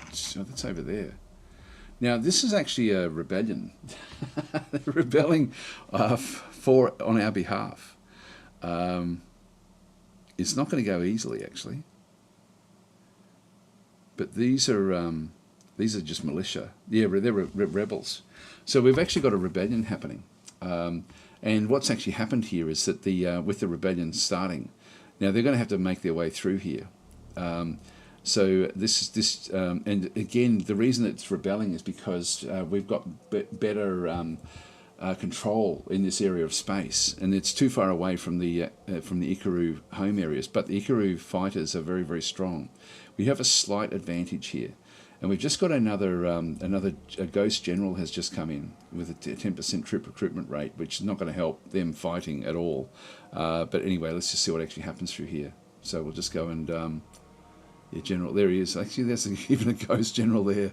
Interesting, that one through there. Trip recruitment, good recruiter there. That's all he does. So he'll be there for a short period of time. Let's go and have a look and see. We might as well watch this and get rid of this. I'm assuming we're going to lose this. Oh no, we're actually pushing them back. So this is going to flip to us, which I'm actually happy with.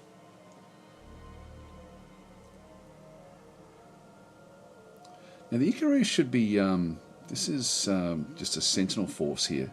They're trying to restore order. Their health is really, really low.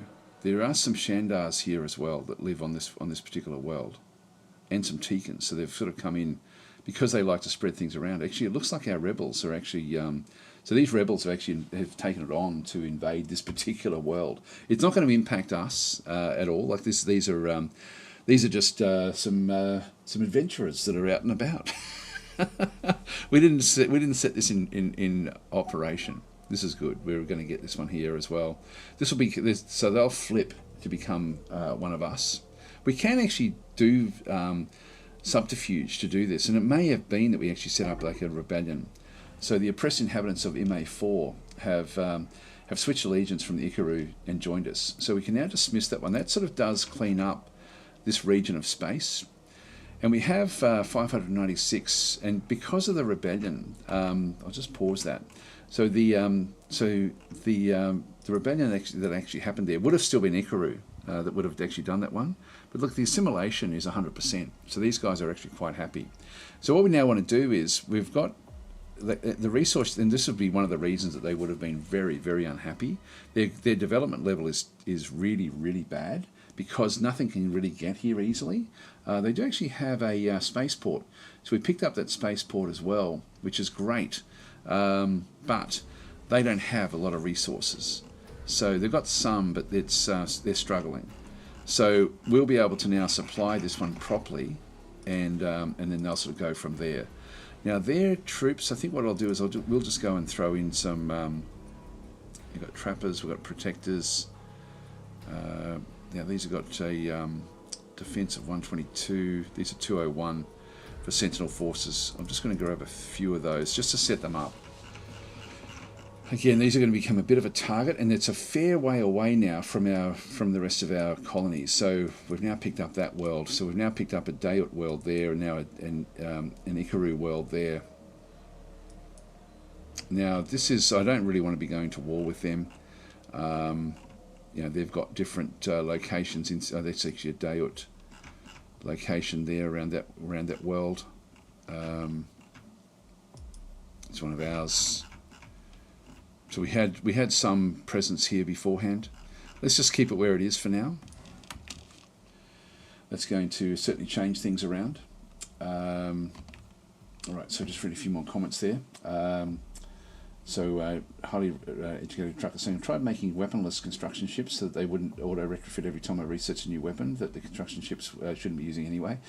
Yeah, Juice was totally not worth the squeeze. Yeah, so hi Tom, good day Mr. Daz and chat, hope you're all having a nice day, thank you.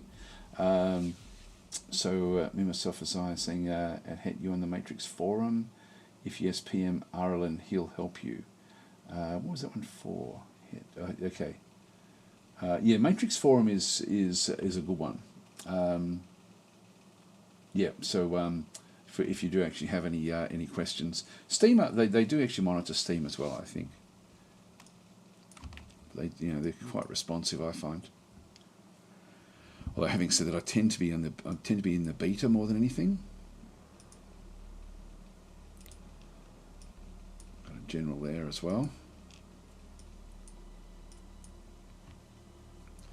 So these ships that are coming in, oh here we go, bloody horde encountered. We don't need to worry about them. They'll be somewhere else miles away. I'm assuming.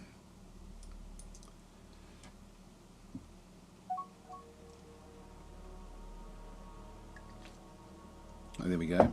So now they've got Mabsuta 3. Just dismiss that one. Yep, that was in here somewhere. Mabsuta has now fallen to the Gizarians. Offer to sell some secret. I'll accept that trade. They gave us the Exalted Monastery of Brotian.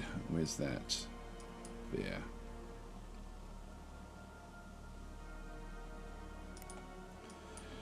Alright, so that's too far away, but at least we sort of know that there's... And we do need to find ruins because we need to explore them to get back the artifacts. So we hunt for artifacts. That's one thing that we actually do.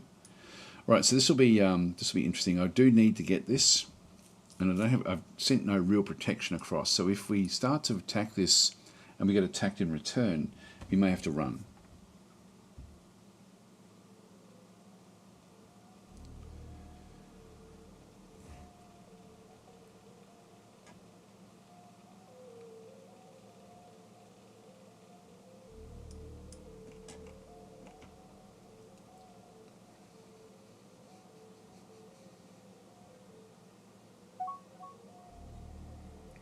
We have to clear war on the Boscara devouring mass. That's good. Here comes a ghost ship. That's great. Pulse frigate. I'm not sure if that's going to help what's in here.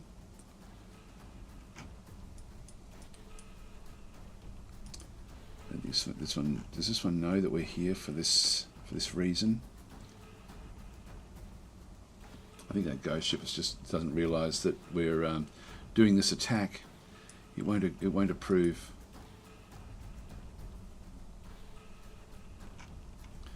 Yeah, when we start attacking, it's the basic bombers. These are just patrolling. This bomber is just checking things out until we start the attack, and then it's going to become active. We've just got the pulse escorts coming in. This may be too much for us, but we'll see how we go.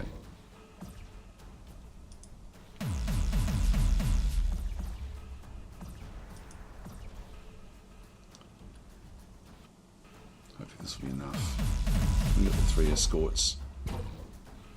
Yeah, we're bringing it down actually pretty quickly. Shielding down, that means that these guys can then start to sort of bring in their forces. Here comes the bomber to target our ship. Just going to keep this one sort of now under control while this one comes through. So Technik Kandusa has invaded detection after successfully carrying out their mission to steal the galaxy map of the Boscara over my descendancy. So that one will then that will give us even more. Actually, that's not a bad one for us to get now. Propose the following to the Quamino restricted trade agreement. Yes, we'll offer that treaty, and we give them some money as well.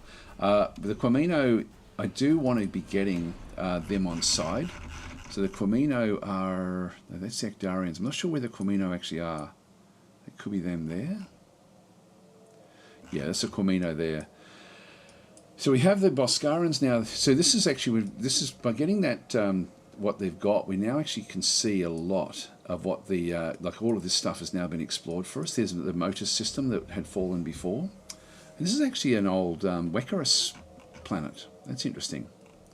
Yeah, so we saw there that the Wecarus had suffered a little bit.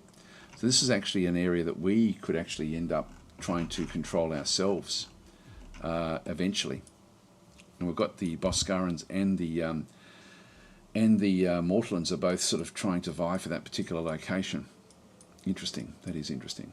Let's go back to this particular attack. So with the shielding down, we should now, these guys should be getting close enough to be able to drop in. So they're trying to capture this. So they won't destroy it, but what they'll do is just try to keep it, where it actually is. They're just destroying that bomber. There we go. First of the troops. Dayot's taken over Courseless 2. Tense combat in the Coit system. Yep. We now have another admiral has now joined this particular force. A Ghost Admiral to help us out. Not that we need it. And Quamino rejects the restricted trade agreement, but at least we've made overtures towards it, which is important. Okay, so Von Schwein is saying, does the... I wonder why I didn't pick up the DasTactic. You got an S on the end of it, but that should still work, I think. Does the lightning symbol that represents the strength of a fleet take into consideration different weapon systems, or just give a rough estimate? I always treat it as a rough estimate. Like, it's something that I don't worry too much about it. If I know that my ships outclass an enemy, it's a rule of thumb. It's one of those things where sometimes it can work against you, sometimes it can work for you, but it really does come down to the mix of weapons, mix of ships. What the ship, how the ships perform in combat itself. And so, yeah, this strength that we sort of see through here is just really based on the sum of what the weaponry is that they've actually got on board. So we've got more forces coming in. It'll probably take a few turns for us to get this one. But we can just sit here. It's going to take a long time to get each of the groups. Now, what we have to be careful of is that we don't get invaded. Like there's not another group. Here comes some unknown ships. We're seeing these on the periphery, and so as we don't know what these ships will be until they arrive. For all we know, they could be like a relief mission. And so if we see a big bunch of them, we'll then need to sort of figure things out. It looks like it's an unknown ship. No idea what that is. There goes the 5th, back out to there. Here comes the 4th, back to Fellas. And we're going to go and destroy everything else in the Fellas system as well. So we're going to push the envelope here a little bit. But we're not going to be able to see this at all. Like, it's just going to come until there's... If we saw a big bunch of them, I'd be running away from here.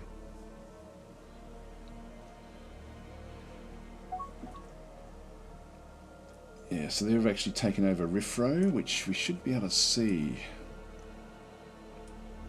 Yeah, in there, Riffro will be one of the moons. Yeah, Riffro there. Boscara security, you're going to decline that. Now we're going to, yeah, this is probably just a freighter, I think, that we sort of see coming through. And so we're still waiting. We're now waiting on this one has had different things destroyed and damaged. It's not fighting back. So our ships are just trying to pick up what it can do through here. Deep Labyrinth, a foreign spy for the Dayut's surveillance have been detected, so we can imprison that one as well. This is good stuff. This is actually where we do have a benefit with with our race of being a very, very closed area. Yeah, there's more unknown ships coming back through. We don't know what they are. This one's just a light transport, and we assume that that's just a light transport that will be popping in here, I'm guessing. Cryptic change. This is a merchant freighter from unknowns. That's all we saw there that had come from the Boscaran territories. Here comes another ship. So we're not seeing anything really too dangerous just yet coming through. Lots of unknown ships coming this way. So that could be a it could be, yeah, I'm not sure what that is. No idea. I mean, there's a lot of freighters and stuff that we need to have in around this other side. But again, we're not seeing the big invasions coming in just yet. Go back to the second. Oh, they've got no mission now. I'm just going to go and tell them that their mission is to still keep on trying to secure this.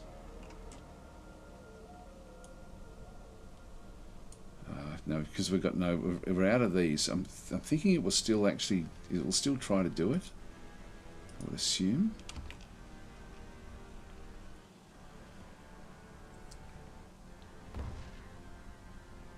Okay, we found the Imperial Artuk Oligarchy.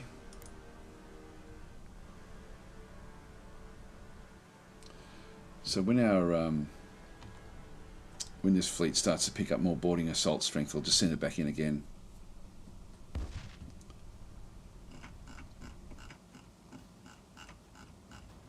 I definitely want this. Got reasonable money there. Layered armor. It's going to be coming fairly fast. What I really want is, because of our group, I definitely want to have the Wekaris try to discover their own. So I'm getting them up to 50% or thereabouts, and then I'm buying the crash research, which means we're researching slowly, but we do get a slight benefit if we can get it early enough.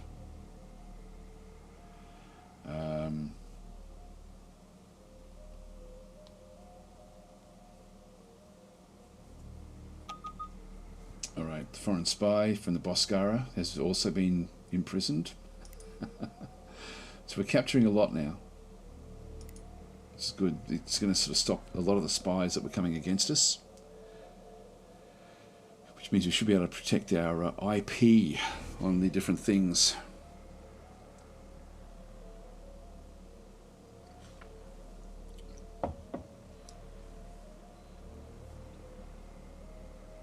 It takes a long time to build up when you're trying to get the boarding assault strength.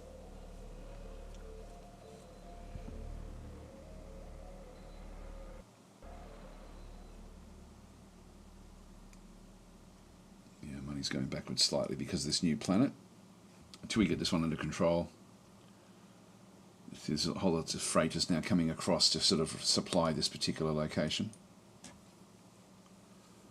Eventually that's a good size, so that will be fine eventually. Now we do have a combat here. Let's just see what's going on with this. What's that one? This is a ghost ship, is it? No, that's one of the pirate ships.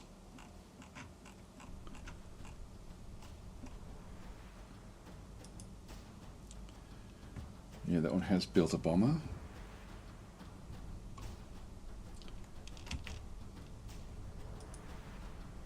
Got to really wait for this one to come good.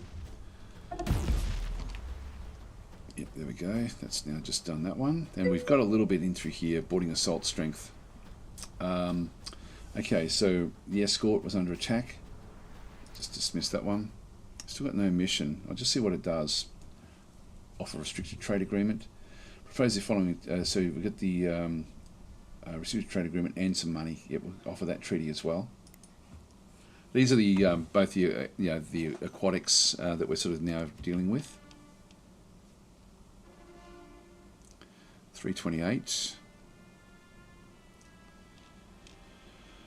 491, 655, 819. There we are. Let's go and take this one again. So we'll capture. Send them all in. And it's sort of fairly even. They're going to be able to repel us, unfortunately.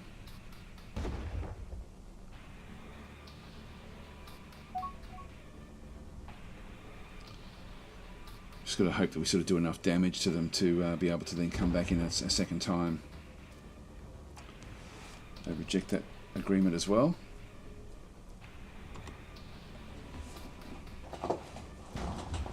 Just keep the capture going, but we know it's going to be. It takes a long time. Like it's 300 seconds or so to like it's like 5 minutes before we can do this one again, and we're going to be pushed out. So we're not really strong enough. So I'm thinking we destroy it and then build our own. Really would have preferred to have captured this.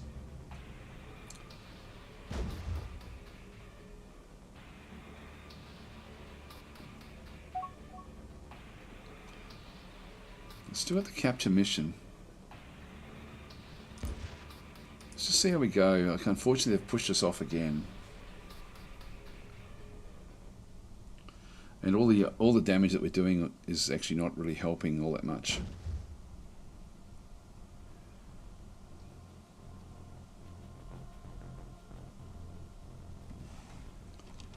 Where are they off to? I think I'm going to destroy it.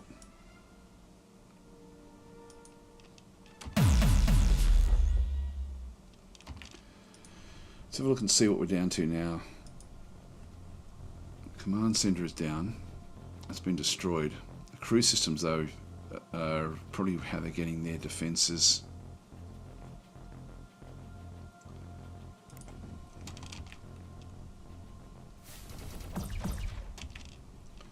So another quick look at this one. No, they're still both up. Yeah, we'll just destroy it. All right. Okay, so what we'll do here is we'll now just go and set up our own research station. So we'll grab that one. The second can just go back to refuel. It says refuel and repair at Eagle's Nest, which is back over here. I don't want that. I want them to go back home again. So I'll just send them back to refuel and repair at Roskiri Station. The third is retrofitting at Roskiri as well. So they're in the process of doing that one. This is the first. He's got no mission. They're defending Roskiri. And we'll be wanting to get another one of these big fleets back out here. Maybe the I might sort of switch over the fifth and the third again once the third is ready to go. Got the fourth there. The fourth I might just go and destroy all of the incursions that are in around here as well. So we'll just send these to destroy the bases.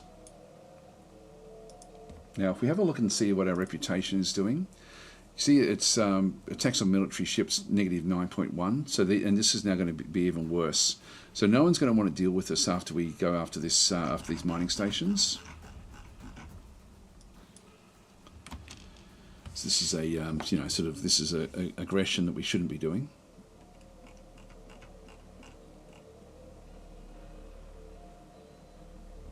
But we might as well get it out of the way. It'll then rust away if we don't do it again. You can see it's negative 15, 16. We're becoming diabolical now.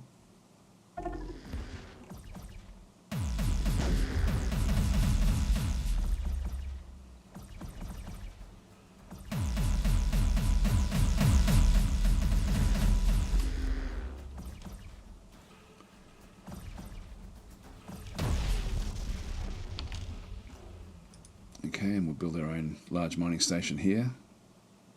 I can build a resort base there as well. Yeah, might as well, I guess. Just fire them up. We've got another base in here somewhere as well. We've got this one. So we'll clean this one up as well. This is the 4th. Attack Fellas one. Is there any others?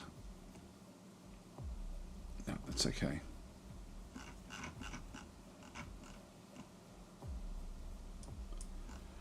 This way we'll just get rid of all of their bases inside our territory. Now the 4th, once they clear this one out, I'll just put them back to defend again.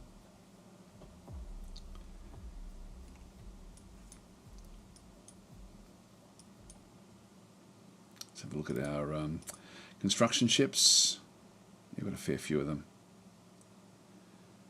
Some retrofitting.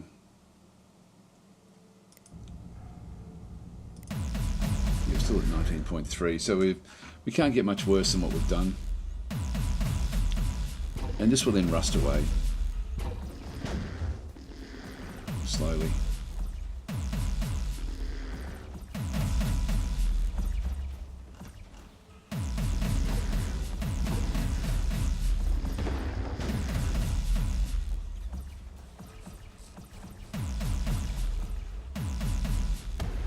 So we're coming back at +4 per turn. That sort of gets what we need. And so the 4th, I'm just going to put them, yeah, well, they're already back to defend. That's okay, they can just do what they do. So I'll just go back to the research station.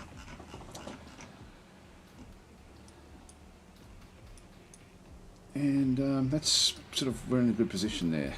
Now there's a constructor there that's now constructing that that base. Oh no, it's not there anymore.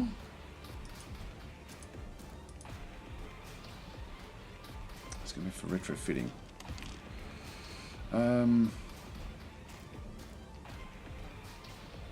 going to tell it to specifically come back in. Build a research station at Coit. So I'm going to override what it does, and I'm just going to then make it fully automated after that. So it's got everything it needs to go and do it.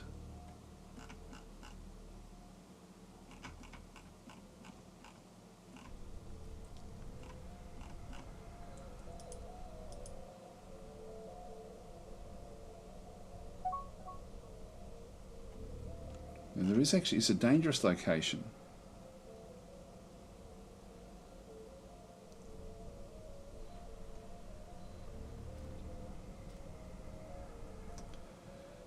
Watch what it does. Alright, so they're offering us an unknown system for 6,000. Yeah, I can afford that one. Mission complete. Our agent has evaded detection. So on nuclear supercharging from the Boscara overmind, that's good. That's going to sort of allow us to get a little bit more of what we need through there. The Artooks, non-aggression. I'm going to decline that one for now because I want to wait for my reputation to fix itself up in a few years' time. Come on, build. See what's going off again? I think... I'll see what it does. I'll just go back to manually controlled again. It's sort of going back, it still wants to build it there, but maybe it may not have enough building materials to go and do it. Although I thought it was coming in to do that. We certainly have some sort of limitation here. I'm almost wondering if it's because we don't have any armor. And there's, it is a dangerous location. That could be it. Let's have a look and see if we've got any more war scores, war targets. There's a monitoring facility there.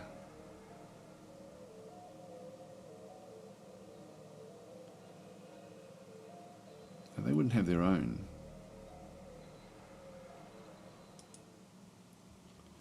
Again, that's miles away from anything. It does let them see what we're doing.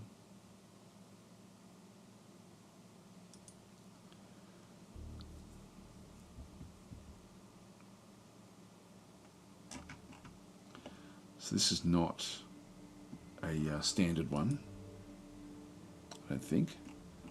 Pretty sure that's not Boscaran design, so I think they've found this. I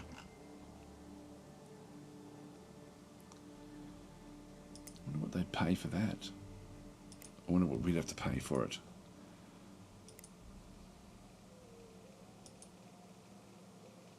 $79,000. Yeah, I don't need it out there. It is. It's a long range one though, so it would sort of get out to here. But I've already got what I need. So we'll just, when we go to war, I'll just destroy it.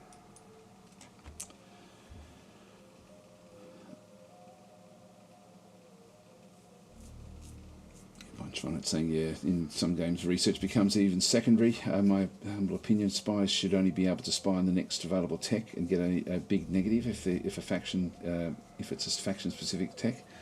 Yeah, it's sort of it's interesting though. I mean, it's hard enough spying for some factions.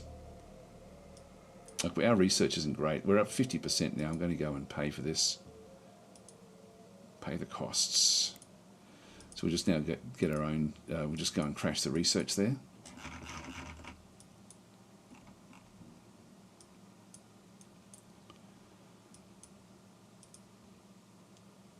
We'll just watch what this one does.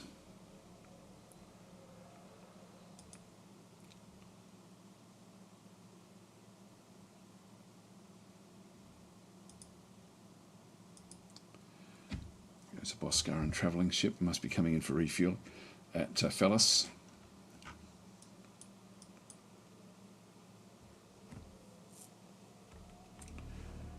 Third is now still retrofitting.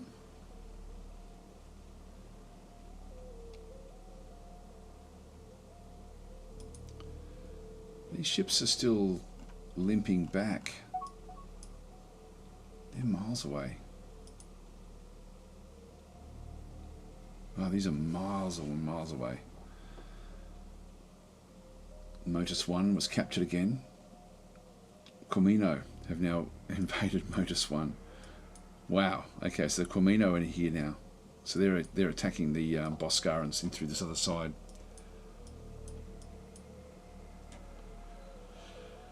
We'll just keep on going with what we're doing, I think, for a little while.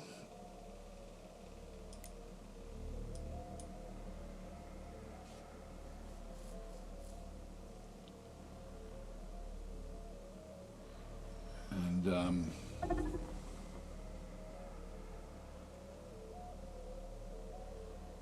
Gravelex attacking this.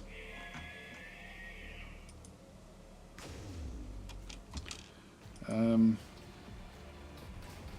it's a large mining station. What have we got nearby? The 6th. Don't have anything that's really covering this area. I probably really do need to get another fleet, you know, like to take it to control the MA system. What I might do is, yeah, I'll keep this one where that is. I don't want that to go too far away from where that is there.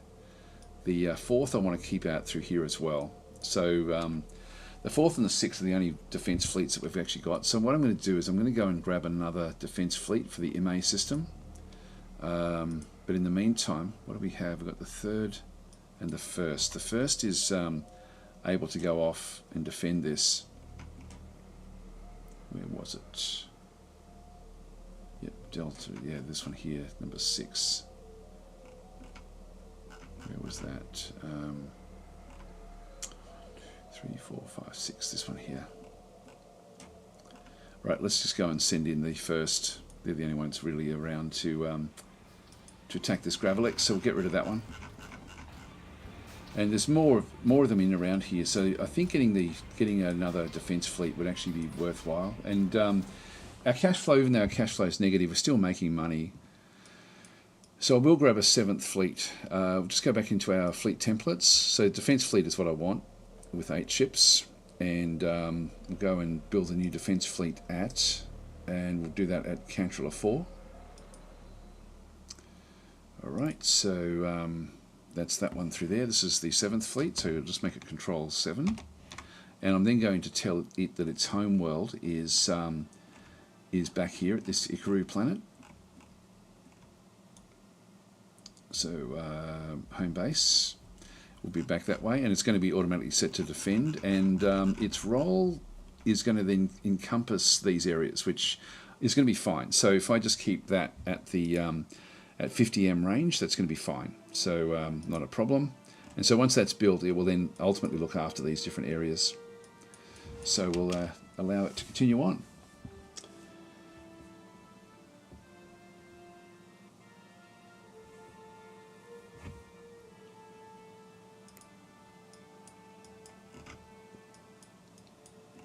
Their borders are now encroached into where we are. Again, they're not going to like us being in these systems, but so be it.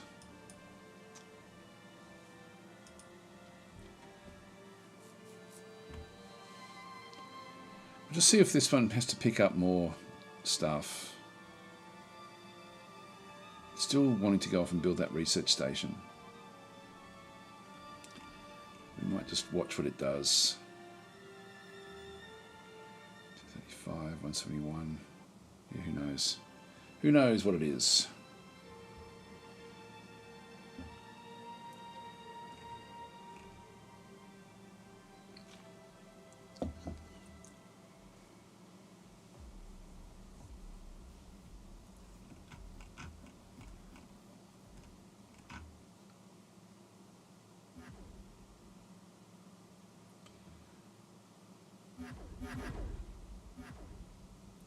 Let's see what it's doing here.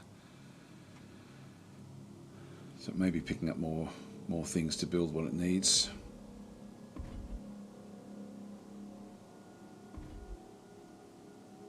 It's just refueled. It's now jumping back, I think.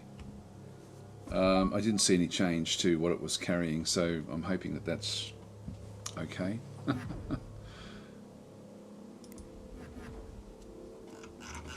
So off it goes again.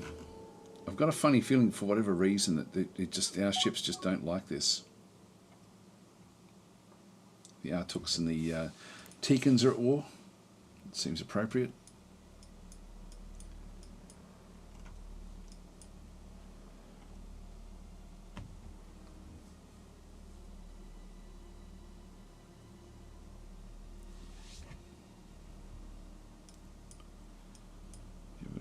Some of our explorers are sort of out in this region of space now. We're getting a pretty clear picture now of different things coming through.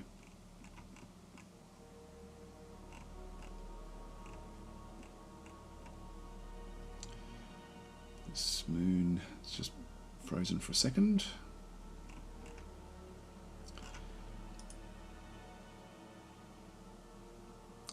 Yeah, they could be building a research station there if they wanted to.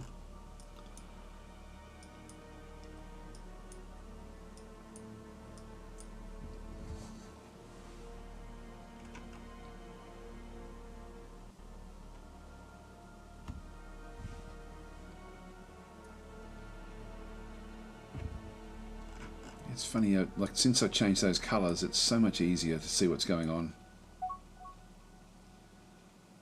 Frigate completed, that's good.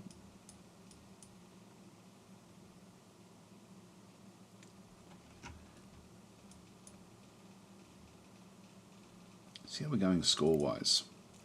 Oh, we're not losing. I thought we'd be losing. We're not doing too well. Like the Ikaru are doing very poorly, from what we can tell, with their economy. About the same as us. I mean, we're slightly better. I've always performed poorly in that regard. Everything else is doing pretty well. Capture the most foreign characters. Now, oh wow, the Dat Nui have actually captured 24 characters. That will mainly be in combat, I think. Control 25% of all the deep ocean colonies in the galaxy. We've only got a small portion of that one. The artifacts, we don't know where they are.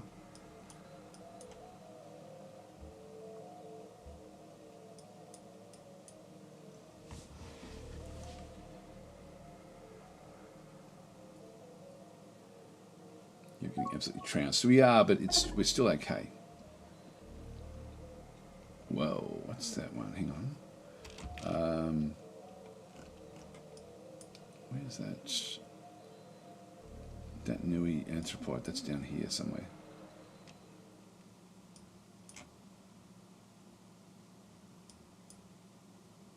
Oh, way over there. Yep, that's okay. Dismiss that one, and then escort under attack. So the Boscaran security at Ura 5. Let's have a look and see what's going on there. So they've actually, so the Boscarans are starting to become a little bit aggressive. So we've got mining stations in through here.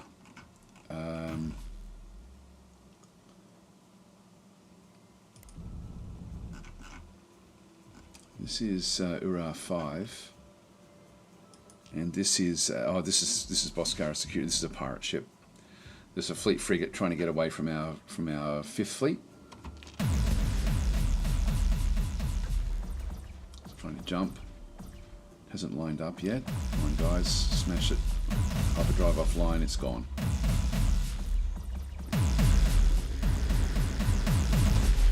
Done. Good. Okay, there's another pirate ship gone. We'll just get whatever loot we can out of that one. So the fifth is the frigate. Yeah, okay, this is now, if we go to show me, that did actually destroy the base that we had in through here. We'll get the large mining station. So this is the first attack force.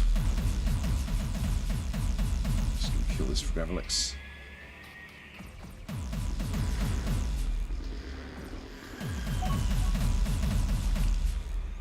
Okay, so in the Ura system we got reactor core. We've just found more information about star maps and things. So this is the first.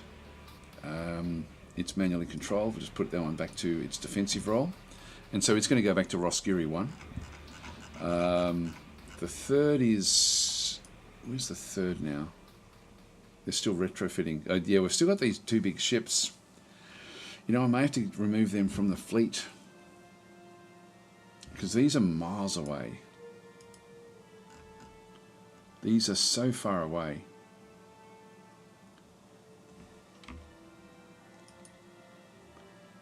Yeah, these are coming way from deep inside other territory. They're essentially not going to make it anywhere. So I'm thinking what I'll do with these is just move them. I'll let them come back in, but I might as well... I'm going to give Ponicus and Kujagim just normal ships from within that fleet. I'll just move these out of the fleet. So we'll just go back to the third fleet again. So this will be the Ponicus. And Kujagrim. Oops, hang on. That's not it.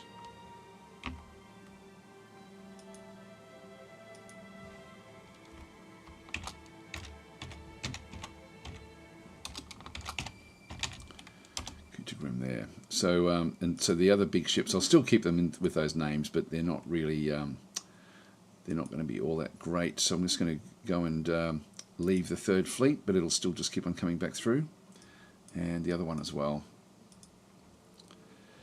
Leave the third fleet. So if we have a look at the actual fleet itself now, so the third fleet again has got enough ships. It's got exactly the right number of ships. So it's now still wanting to retrofit, but it'll just unpause. There we go. It's moving back to Ura 5. Assign the first attack force to investigate reported threats at Detour 6. Go assign mission. So this is actually the first attack. Now the first is actually set up for Roskiri. I'll go Delta Taurus is actually outside of its range. But I'll still let it do it because it's right there. So I'll sign the mission.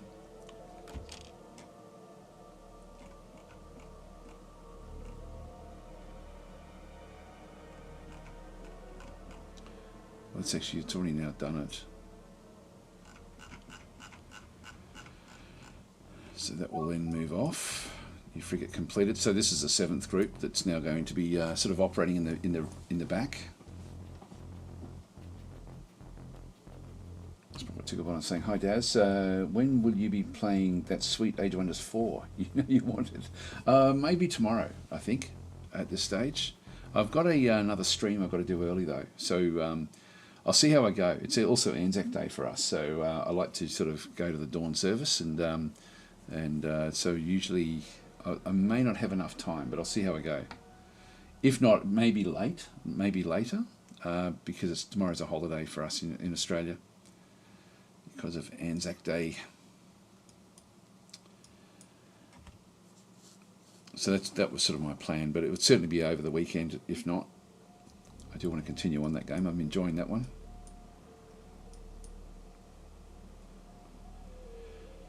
Third Fleet.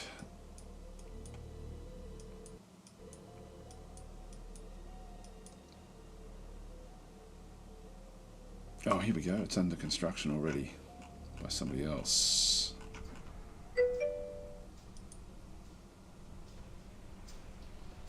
This is ours. This is good.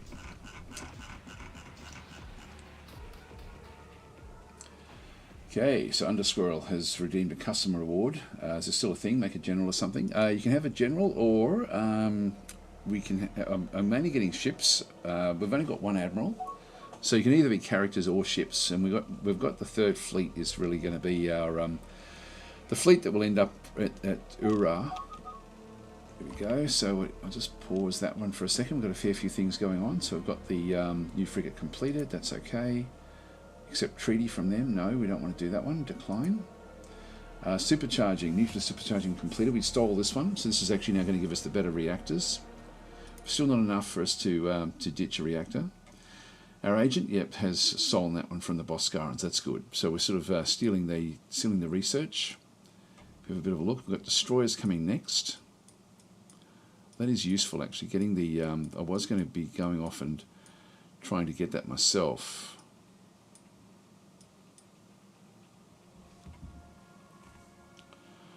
Reactor output 125. That one is 89, and then this one here is 84. So really the quantum exploitation is the one that we really want. It's only size 16 as well, as opposed to size 22.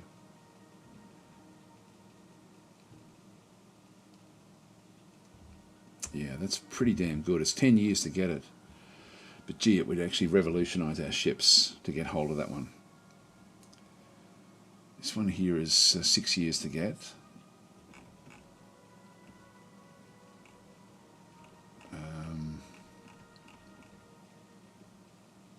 Yeah, tractor beams we don't really want. Iron shield would be good. That would be handy. We can get that in 5 years. That one we can get in 13 years, which would then boost our the damage quite substantially, actually.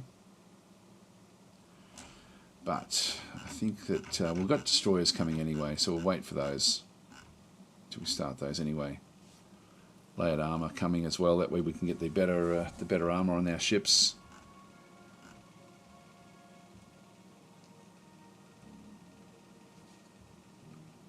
Yeah, no, that's all good.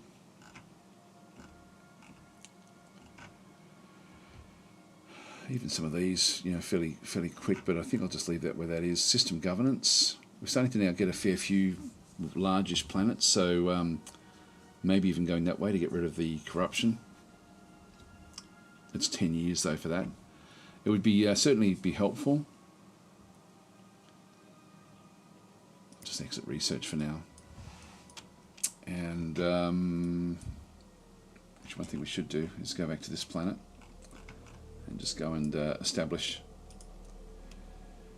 a base, a facility.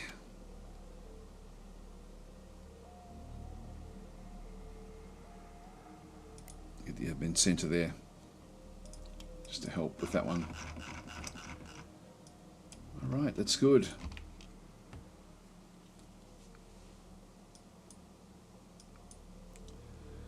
Just see if there's any other potential colonies.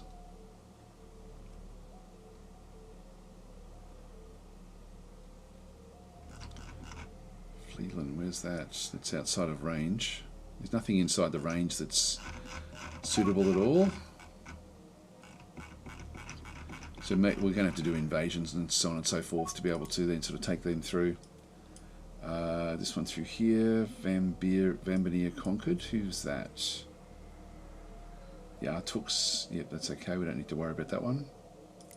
Dismiss. And then this one here is the Ikaru and the Datanui. Oh, they've made peace. Okay, that's okay.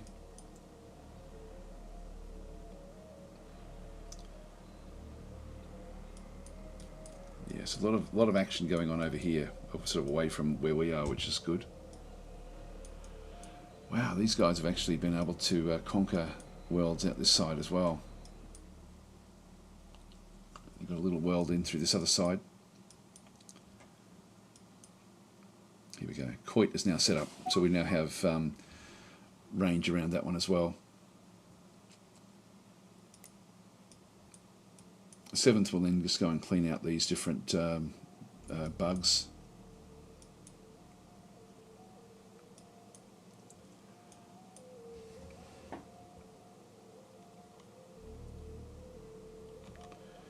So the 1st is back at Rosgiri, the 2nd is the invasion force, the 3rd is established at Ura 5, the 4th is back here at Fellis, which is fine, the 5th is, over, I'm going to move that to Coit, so that it becomes the home base for this group. To the home base, that location. Again, it's on auto already, so that will be fine.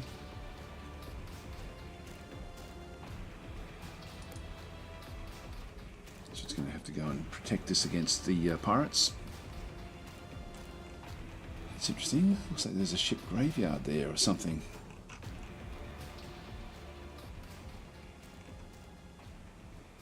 Well, this becomes an interesting one for us. Oh, this is a hive carrier. This is actually a hive invasion force. We don't want to be triggering that at all. So that's actually very, very dangerous. And then there's all sorts of bugs in around here. Yeah, we definitely don't want to be going into here. 2 hive carriers, troop transports, wow, cruisers, battleships. So this is sort of something we need to steer well clear of. We have now seen it with our long-range scanners. So are the Wekra spies any good? That would help. So yeah, they're pretty good. Underscore, did we actually give you a ship? So let me pause that for a second. Pure Fearless Mayhem. I don't think I did, sorry. Oh, hang on, we didn't actually... 3rd Fleet, yeah, would do fine. Yeah, there we go. So,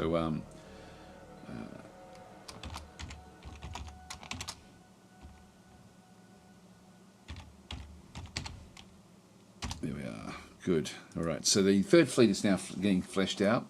3rd Fleet is going to be our frontline fleet. So they're going to stay over here. 5th will now move back into this position. 4th there, 1st to defend the home system. It's sort of like a reserve force, but we may move them out.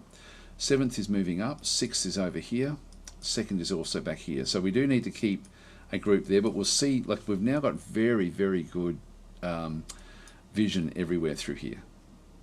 What are you doing? Unknown mission. Does have a lot of stuff on board. It's got no fuel, so it should be heading home, I would have thought, but it's not. Maybe heading over this way.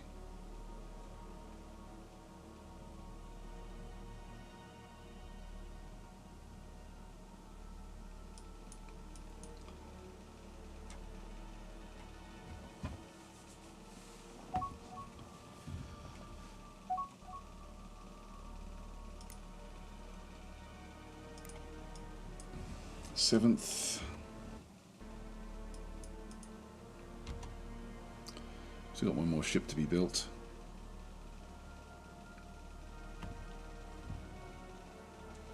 What I can do is I can tell these that its job is to be a raiding fleet, and it should then go off. It should still defend against these bugs, so it defines it. I'll just let them sort of get established. 3rd Fleet to investigate. Yep, we'll assign that mission. That'll just be pirate ships.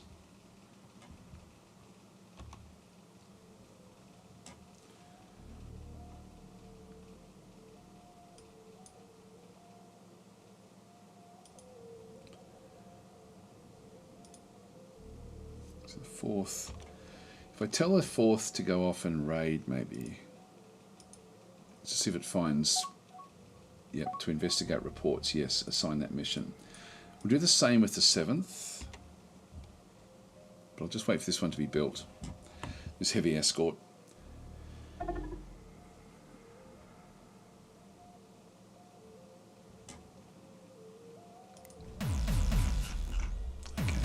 clearing out the chaff. There's a ghost ship. Here we go, got lots of stuff coming in. So we've got new resort base completed, that's good.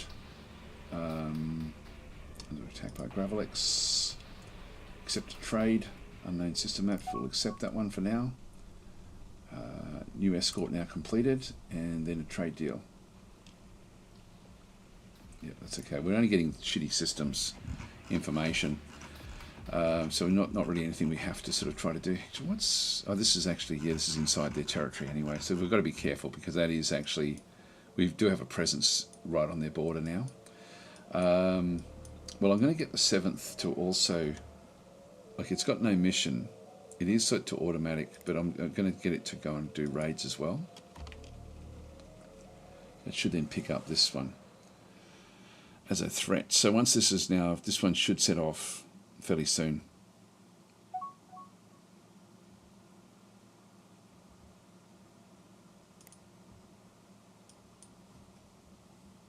Almost got this,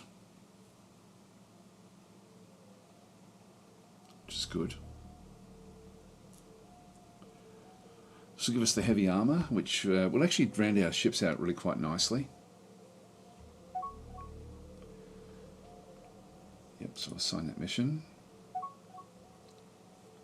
There we go, that's cool. Alright, so we're now getting destroyers. It's only 4 and a bit years for that one, which is not bad. So we'll just go back across now to our ships.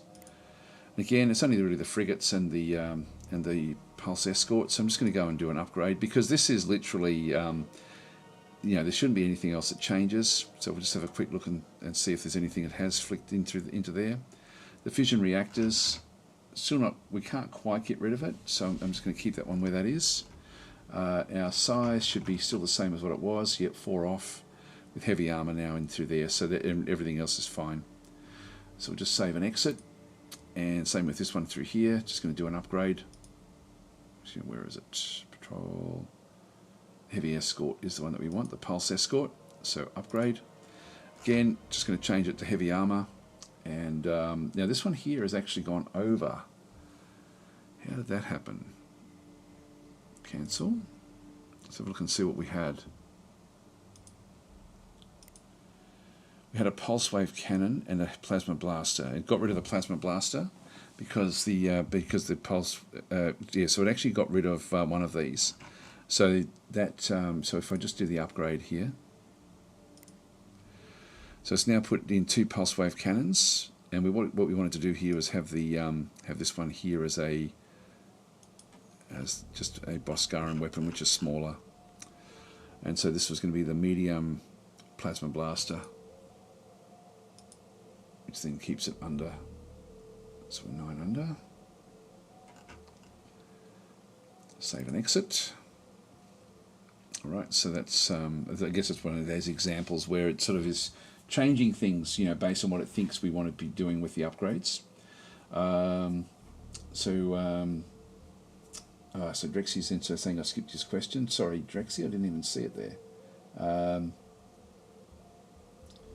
Yeah, so we've got Drexy saying, what do you think of the XL mod? I haven't actually played it, but it's, by all accounts, it's pretty good.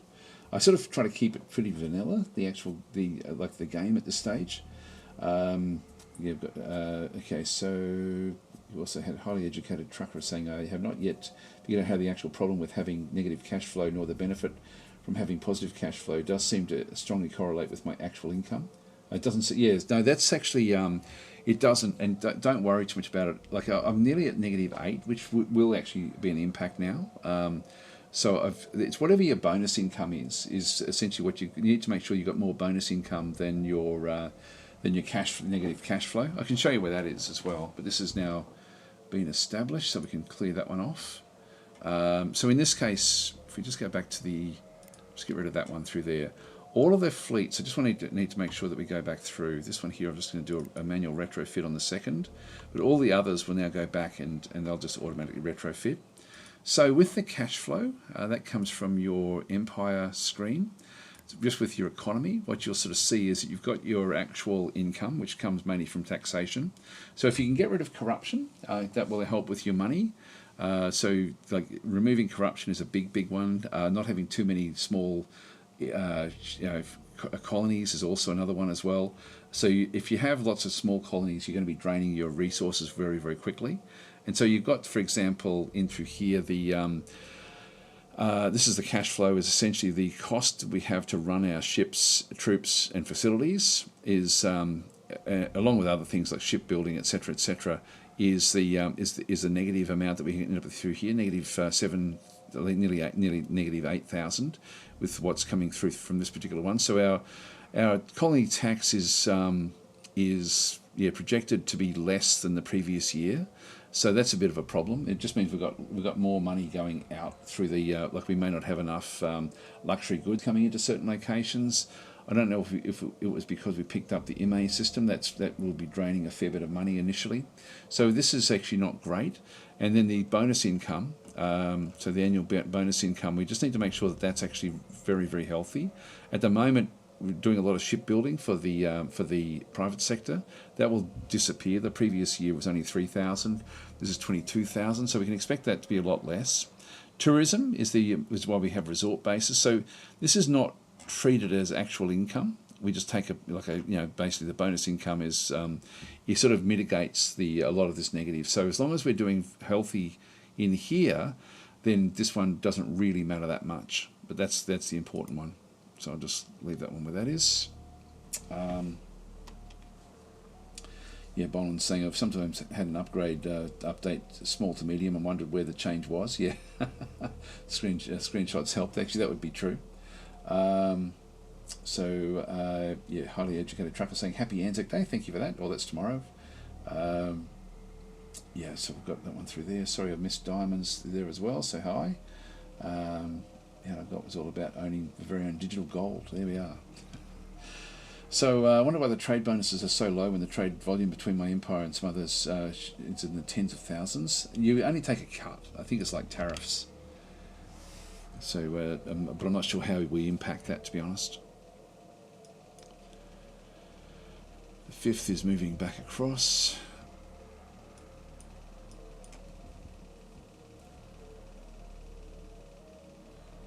And then we should see different fleets moving off. The first is moving down to retrofit at Cantrilla. The third is got no mission but should be retrofitting. I might just automatically tell it to go and retrofit, so it'll go back to Sandalbari. Small day world.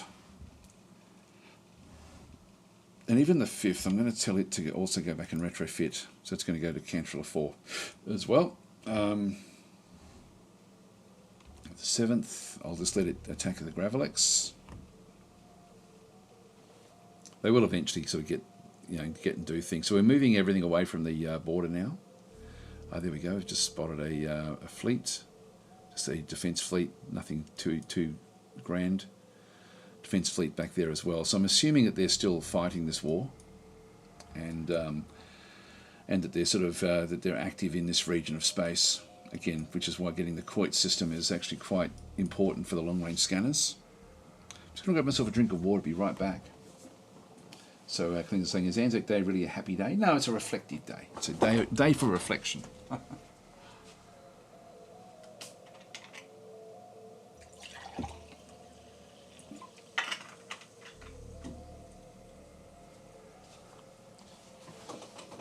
It's sort of it can be quite a touching day, It's just getting the different stories from veterans and stuff.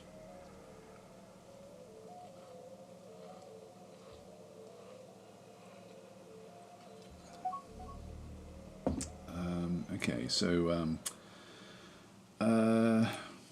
it's almost an anti-war day actually. Which is sort of quite interesting. It's not celebrating anything. It's actually celebrating a defeat. To a large degree.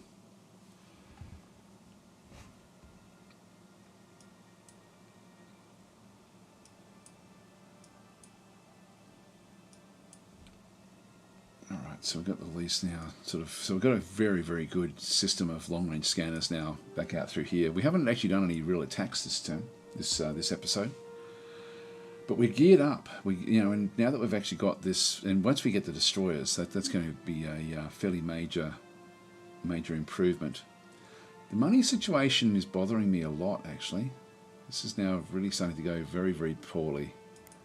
Let's see what's going on here. Yeah, development is good there. Corruption is incredibly high. Oh, they're unhappy with our poor reputation. That will get better and better. Okay, so by doing those attacks, it has annoyed our local population. It's only 4. Yeah, and the corruption is a big, big problem. So we do need to go and probably queue up that, even though it's going to take 10 years to get it, we're going to need to get this one here to remove the Planetary Administration Complex, just to get that colony corruption reduction down by another 20%. So we'll pay the costs on that one as well, just get it queued up.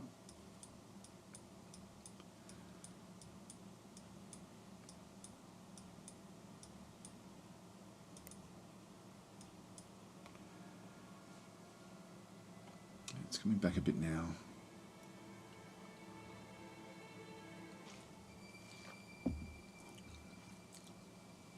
Actually, MLA4 is making a bit of money. Central Bari isn't. It's a bit of a shitty world.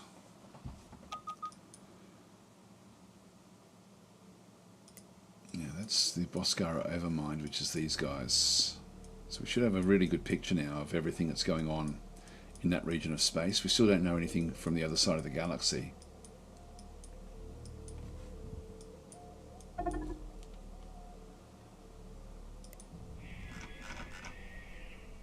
Okay, we've got a few Gravelexes in here. The Vicious Bandits are encountered, so this is a Gizarian group. Dismiss them. Decline that. Accept treaty, decline.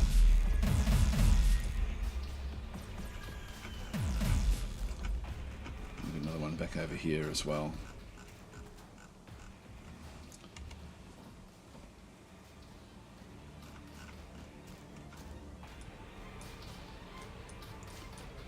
The 4th is possibly coming back for, yeah, the 4th is actually retrofitting at Cantrilla.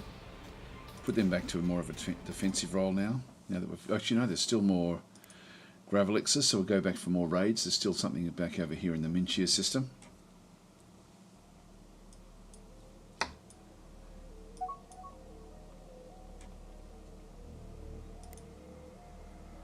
Yeah, we'll assign that mission.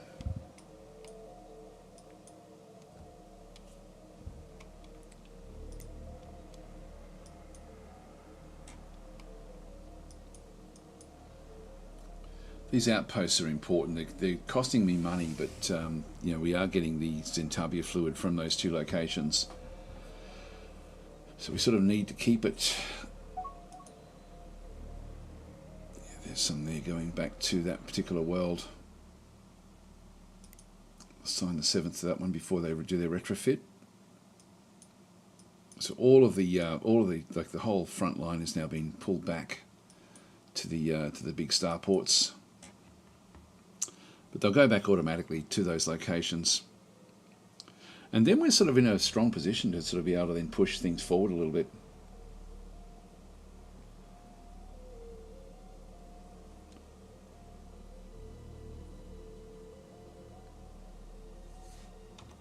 The 2nd is retrofitted, that's good.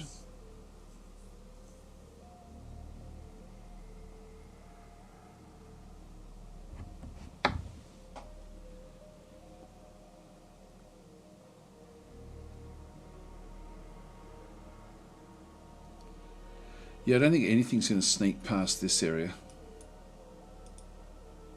Yeah, this one's full of ready to go and build something, but we don't know where it's actually going. We've got that monitoring station down through there. It's going to be able to cover everything, including our home system, unfortunately. Yeah, money is not good. Okay, so the Datanui and the Dayots have now, so the Gizarians and Dayots have now made peace. What's interesting there, though, is that they've actually been able to push forward a little bit in here. They've taken a Harkonish world, and they've taken a few other worlds in through here as well. There's going to be a little bit of little bit to pay in through here as well. Now the Adel system, they've actually now lost, the Mortlands have lost a lot of ground in this area. I think this war still is raging. But I think we'll take the hand system when we do go to war. Just make sure that everyone's sort of back. Now the fourth is attacking the Gravelix. They are version 4s for the escorts. Yep, so they've actually have been upgraded already.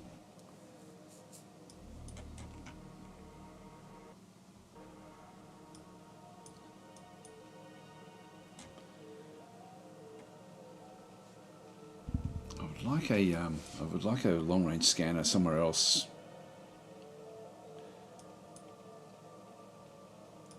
We know that there was one there that we could, but we can't settle it. We can't actually build in there because this is Akhdarian space.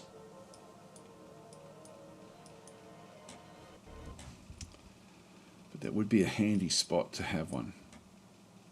Okay, it's just frozen there briefly.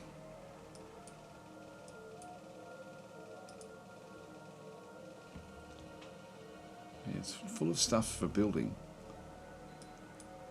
I'm not sure where it's going off to build. It could be in these sorts of areas.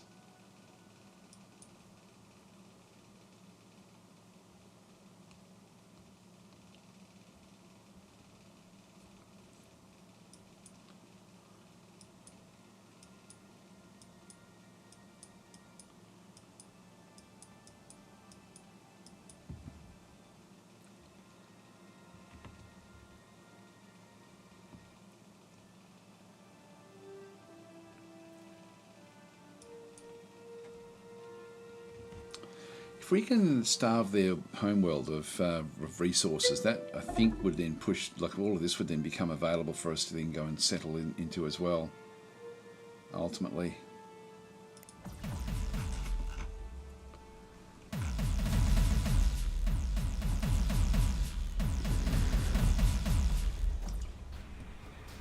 It's just the raiding force.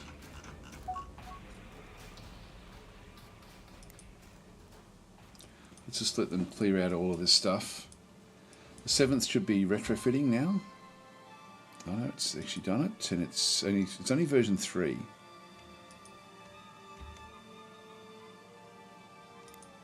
I'll tell it to retrofit.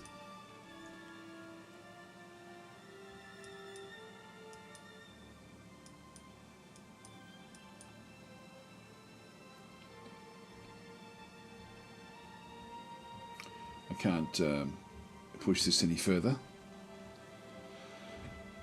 than what it's doing, and then once we get destroyers I can then start to, or if we've got the money, we can start to add them into the fleets, particularly the big attack fleets.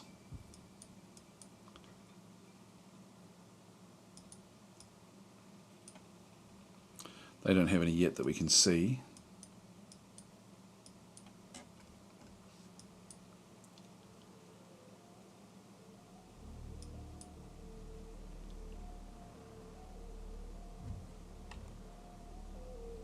Yeah, 5th is still retrofitting.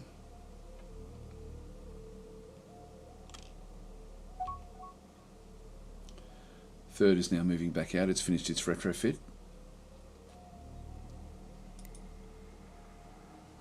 Fourth is back to Fella Station. So it's back to raiding. I'm going to switch that one back to defend. So we now have three defense groups in through there. The first is still back in through here. No mission.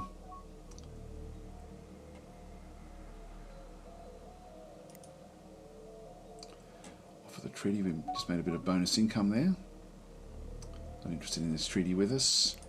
We should be getting back to, yeah, reputation has now come back to a reasonable amount. So it's not terrible. A little bit, but not terribly bad.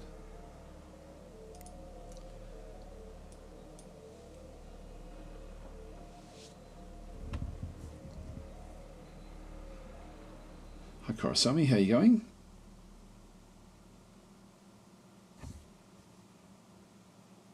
What's a combat ship? This is actually this is part of the Mortlands heavy escort. coming in at low speed. Yeah, this one doesn't have enough reaction, like it's only got one reactor on it, so it's travelling in hyperspace at a slow rate.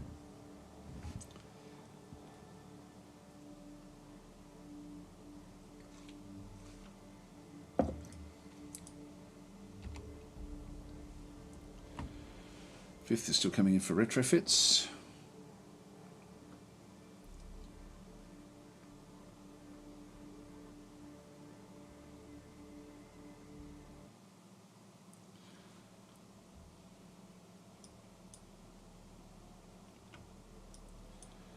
What we might do is might see if we can spot any resort bases in through this other side here.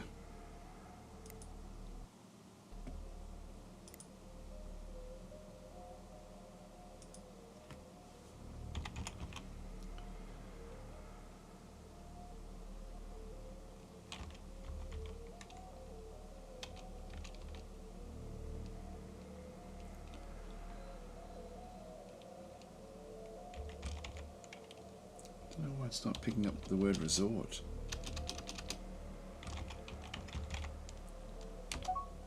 Yeah, I'm not sure.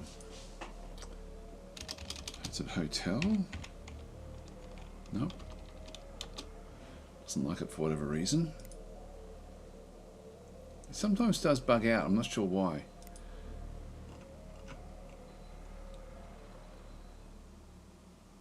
Accept trade. No, I'm going to decline that one. We've got a bit of money, but I do need to start to sort of keep this one going. Here comes a fleet of pirate ships. Now they're heading in towards to attack the Coit system. So, yep, we've got the Boscara overmined. Is that the fifth? Yeah, fifth is now moving back up. It probably won't get there in time.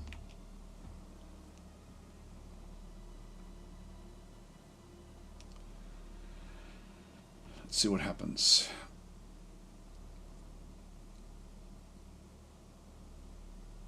Here they come. So we'll start to see as they get closer and closer in towards our area. We'll then start to sort of pick and choose what they are. So there's 4 pirate ships coming in. New mining ship constructed. Refo. Invaded and taken over. Oh, where's that? Back in here. Alright, so this is another one that we definitely want to be in this system ourselves. Because it's Quaminos. Sorry, it's Wekarus's. They're offering unknown system map. I'm going to decline that one.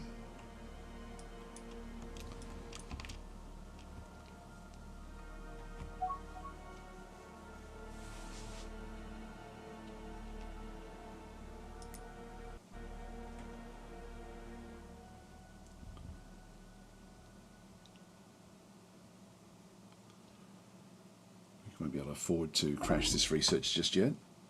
Yep, Coit is under attack. So we now have seen the. In fact, we didn't see where this one had come from. I didn't even notice this one here. This one's trying to raid. Coit is protecting itself relatively well at this stage.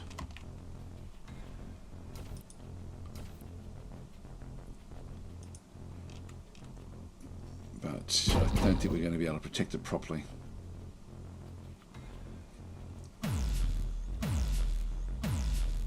God, we're missing with all of them.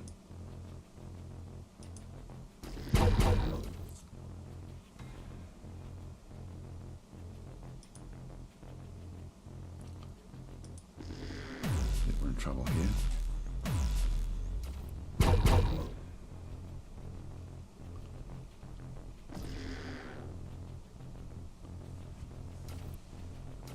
The others will get here as well to raid.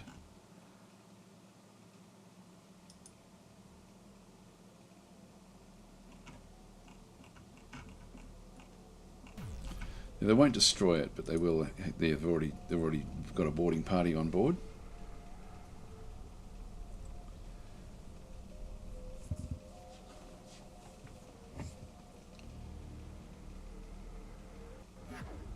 Yeah, Boland's saying they name them hotel and others. Yeah, I was looking up hotel. See, hot doesn't even come up.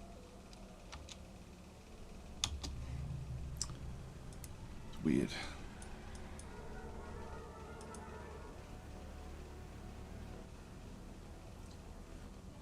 I get a message about the raid. Anyway, we'll the 5th is still on its way through.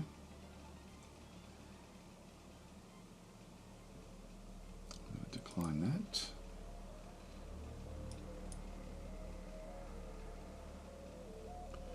Comes another fleet moving back this way towards the friendly pirate base. They may have come back from another raid. There's a fair few of them. It could even be an invasion, like a force from the Boscarans to actually clean this one up.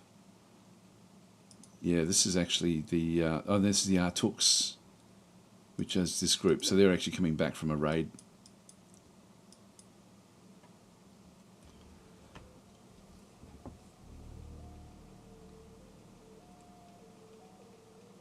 So they're friendly with us. It's escaping from the pirates. The 5th will be there soon. And then essentially we'll be in position for whatever else we want to be doing once we clear out these pirates.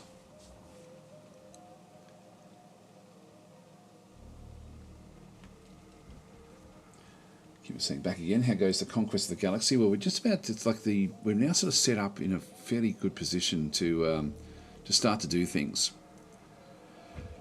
There's another group there that we're aware of. What's this one? More hive destroyers and things. Yes, we've got some interesting areas around us. Oh, did we just lose the Coit base? Oh, it's been disabled. The long-range scanner has been disabled.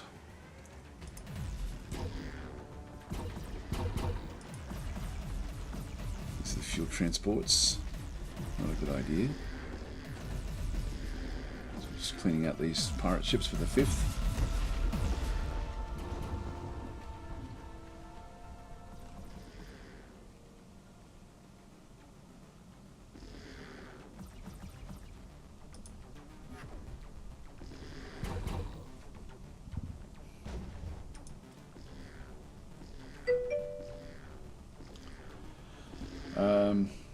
Why would they raid a research station?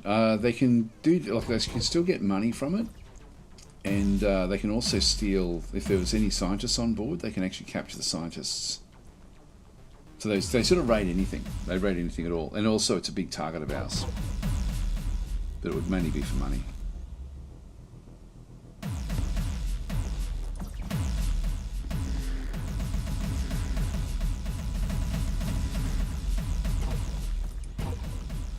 Scuttle that.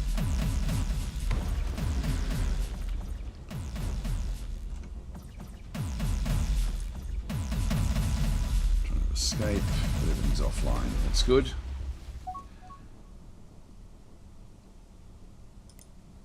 We've still got more pirate ships in around the place. One thing we need to now do with the 5th is to top it back up again with another fuel transporter. Okay, I may be able to now push this one a little bit, so let's just go and crash this research. Get that one done in a fraction of the time.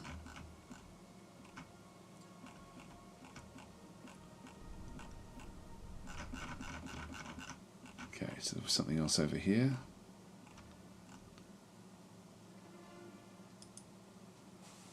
There's no resources there. Yeah, it's got an unknown resource. I might build a station there. We don't have to pay for that. But if it does get there, whatever it is there, they'll actually find out what it is, and that will be useful.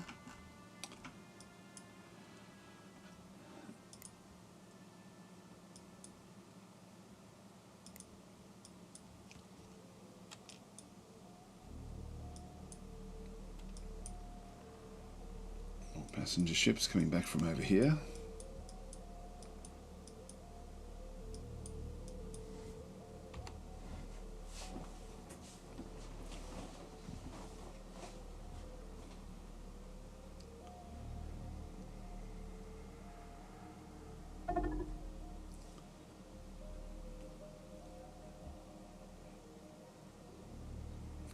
year for that one there.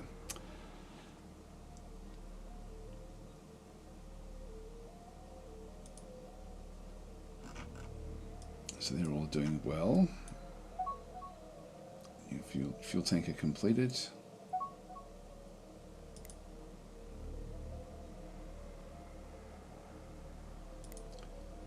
Off that treaty. We'll just keep on offering the treaties, and then eventually they hopefully will relent. That's interesting. This has now fallen back out of the way. So we could actually claim that research facility there.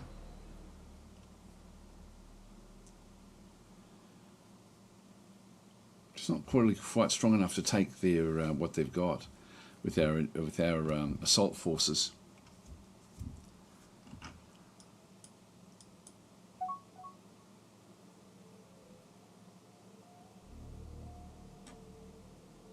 Just found more detailed maps.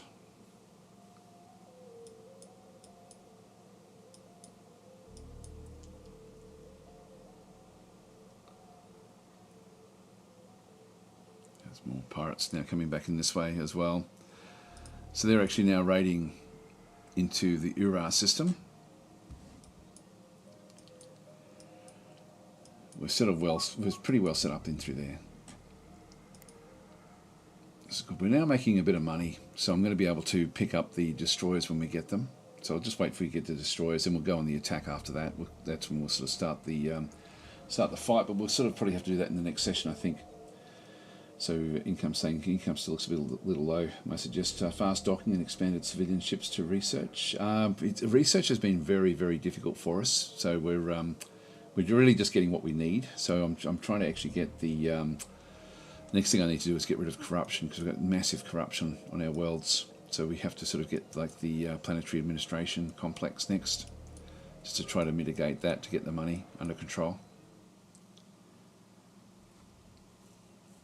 Yeah, the actual throughput is not massive that we sort of have. Heavy iron weapons from the Teekans, that's good. We don't have it. Oh, that's nice.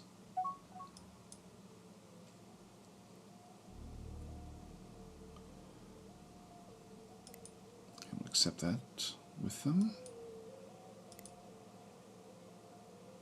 It's funny, I thought we already had that with them.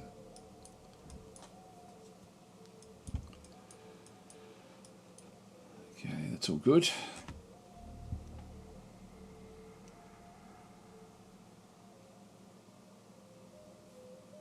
Saying I had pirates raid and advanced learning of a tech. Oh, there we go. Independent colony. Okay, that's not going to worry us. And a pirate ship just coming through. Not really going to be able to cope with this. Research breakthrough while salvaging a power relay in the Coit system.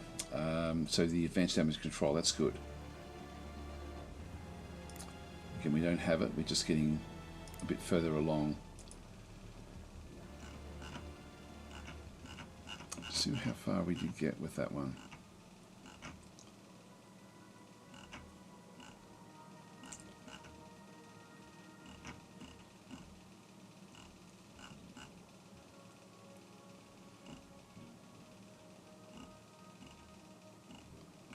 I'm not sure what the damage control is.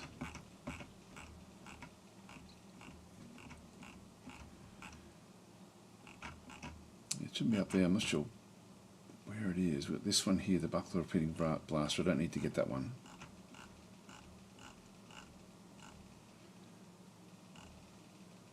Yeah, I'm not sure where the damage control is. I thought it was sort of in around the sensors. Oh, there it is. Oh, we must have just picked that one up. Yeah, we just picked that one up. That's good. Okay, that's cool.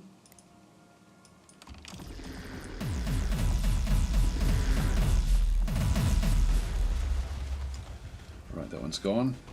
So the third is there's more pirates coming in, which is fine.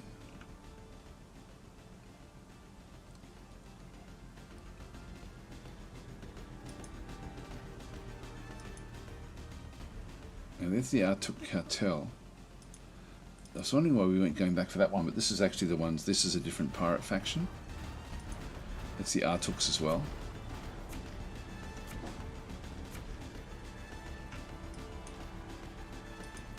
It's Boscaran.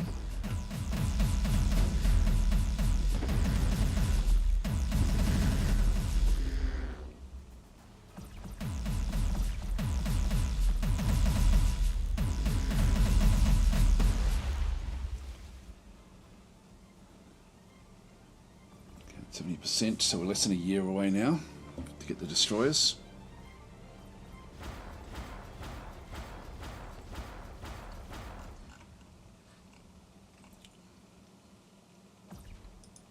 Just trying to escape. Come on, disable it. Before I can jump away. Not going to get close enough, I don't think. No, it's gone. That one there is an Artook ship.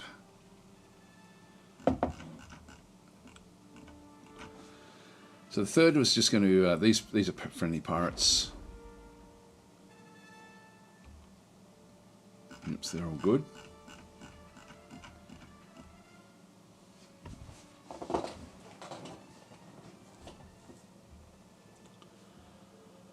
They've got passenger ships coming through to the resort that we've got here. Got a lot of trade going back and forwards from that system, the Aldebar system.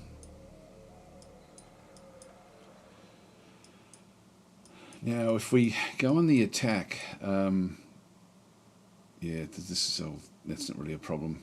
Any of those, they're still fighting in space. It's a big cluster of ships. I don't know where they're heading off to.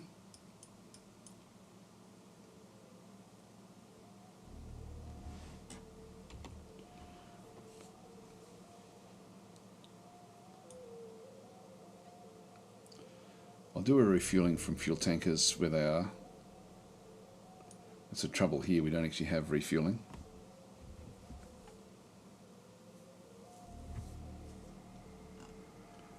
We've got fuel tankers back here and here.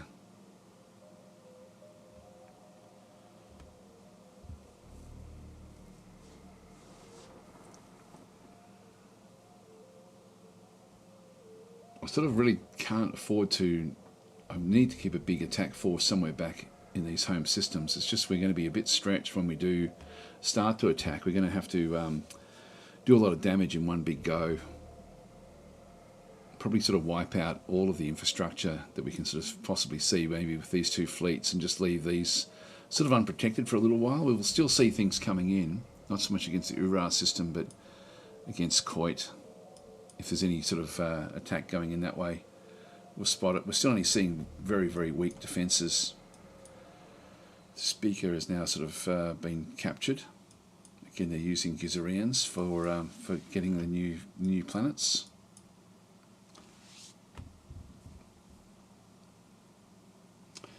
So Commander Kodiak is saying, hey Daz, how are you? I'm sure you've been asked this many times before, but how do you feel about the game in its current state compared to the first one? Features, graphics, complexity, etc. I think it's on all factors. It's much better than the first game. Actually, not on all factors. The one thing that, like the first game, did have the pirate expansions and all those sorts of things done. Once they're done, I mean, it's then definitely going to be heaps better than the original. The original sort of was a great game in its era, but it's actually this has far surpassed it in nearly every single way. And so yeah, it's much more fleshed out, says Korosami. And then it's also saying pirates are going to be very different when we get the big. Yeah, that for me is going to be chalk and cheese at that point. I think at the moment, Distant Worlds 1, the pirate. The Pirates update made a massive difference to that game, and we don't have that yet for this game. So when that one does come, it's going to be unbelievable. Here we go. Look at this. We have found ourselves a fleet of ships, unknown ships, doing something unknown. Where are they heading off to?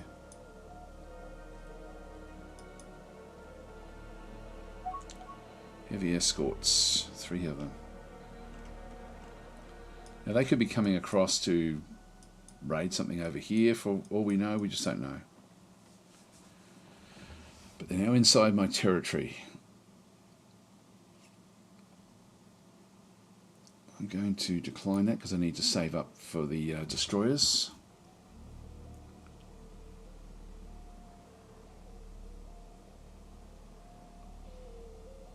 Well, it's not enough to be a threat.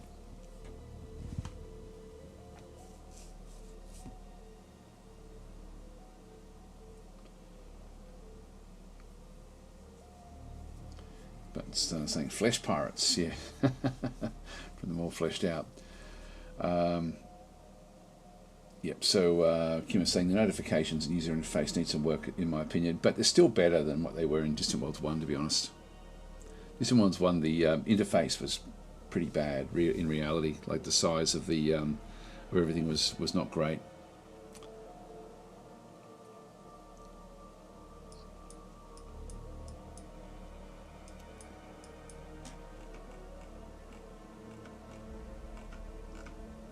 Yeah, that's what it is. That's fine.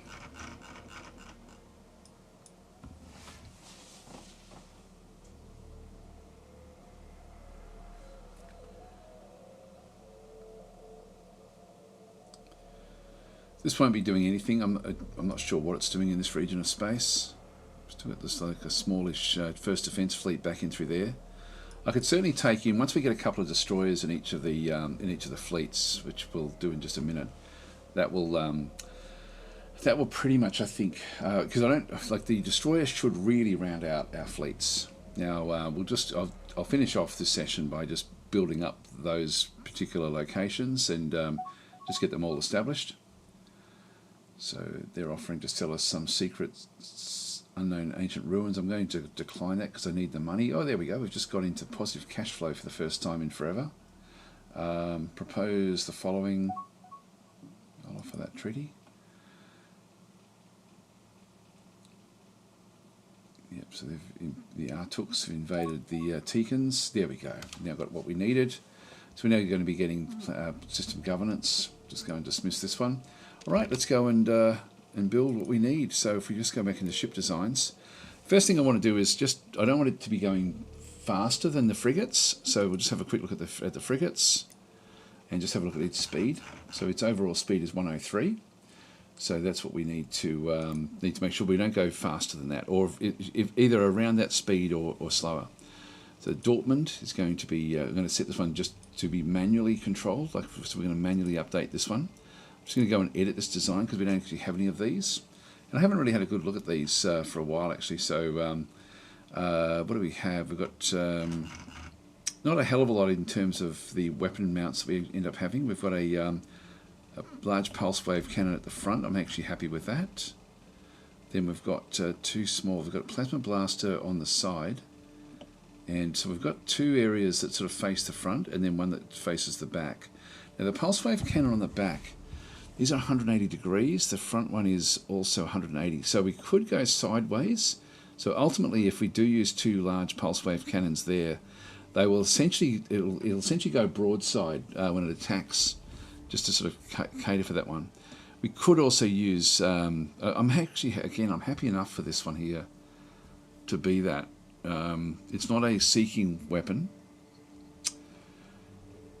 but it's only when it's really moving in that that's not going to be all that effective.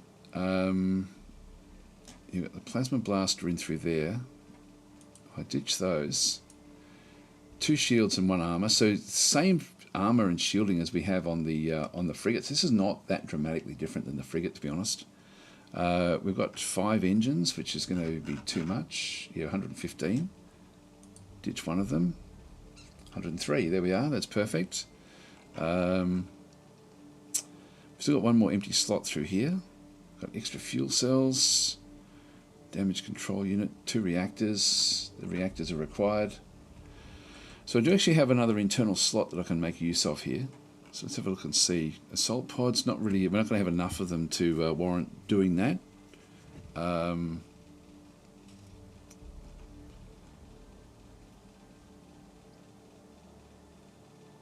we don't need any of those.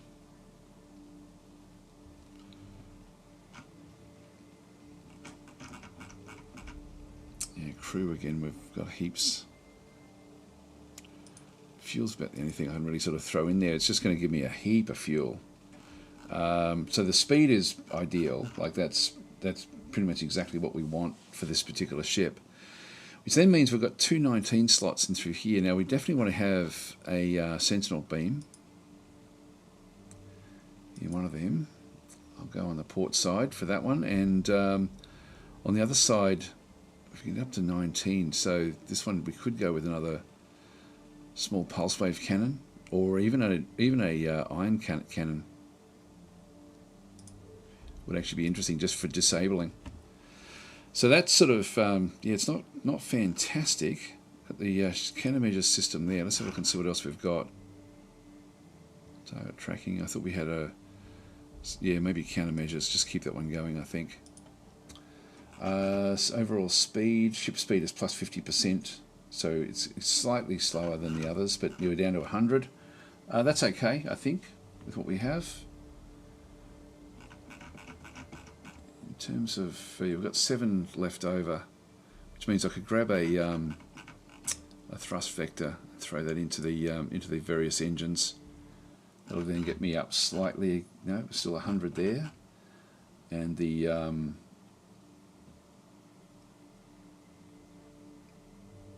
what's that turning rate? 11 degrees per second. That's okay. Yep, I think that'll work. Okay, so this will do us. We'll just call this one a pulse destroyer. Really, just focusing very much on just pulse weaponry. The other thing I could think about doing would be to have bombardment, like planetary bombardment.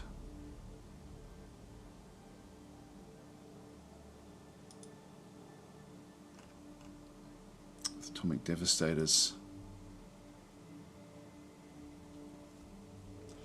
I can still bombard with the pulse wave cannons, actually. Now the military bombardment with the atomic devastators is massive at 20.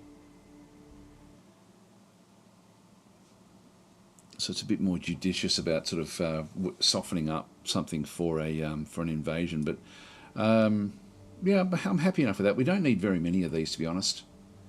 Even just 2 per fleet would be heaps. So again, we're just going to go for the latest design for the hull, back in through there. I'm going to again just get it to go and be aggressive, and 2050 will be when it retreats. That's going to be core. Yep, so we'll save and exit. All right, so this one's going to cost me 10,000, so I can only really get a few of these per fleet at this stage. Yeah, that'll do me. So I'll just go and save, and actually with that one done, that's now set to manual anyway. So we'll just go back across into the fleet templates, and so for attack fleets, I'm just going to go and edit these. I'm going to add a destroyer. I'm just going to use the destroyer hull, and I'll just go and throw in, say, 2 of them, maybe 3 per fleet, or just 2. They're not that much better than what we've already got. I'll just put in 2. All right, so that's going to then mean that all of the different attack fleets that we have will then be wanting to be added to. So if we go into the 3rd. So in this case, we're just going to go and top up with the 3rd fleet, and so it's now going to go and add in 2 more destroyers. The 5th fleet, top up with 2 more destroyers, and the 1st fleet, top up with 2 more destroyers. So we've still got a bit of money there. Let's see what these guys are up to.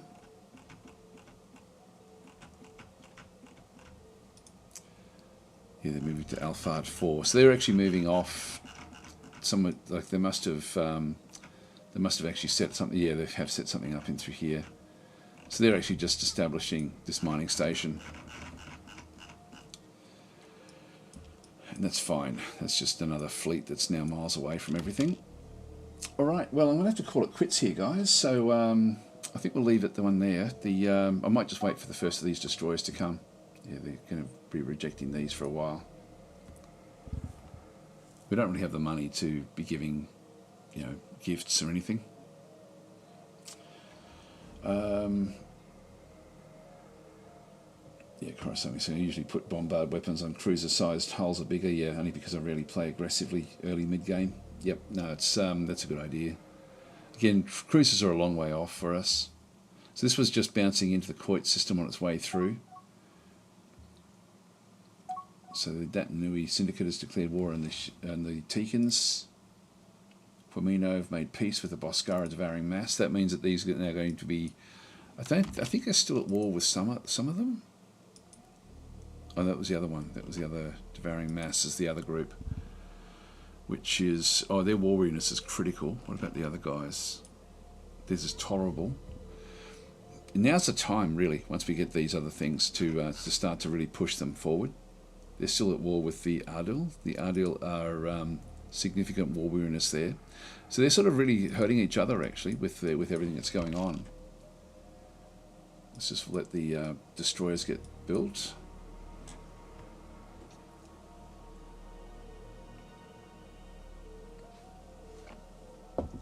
If I'm trying to think, this is a cool stream, getting a bit longer into the gameplay. Yeah, we didn't actually do any, we weren't at war with anyone in this session, but we are building up.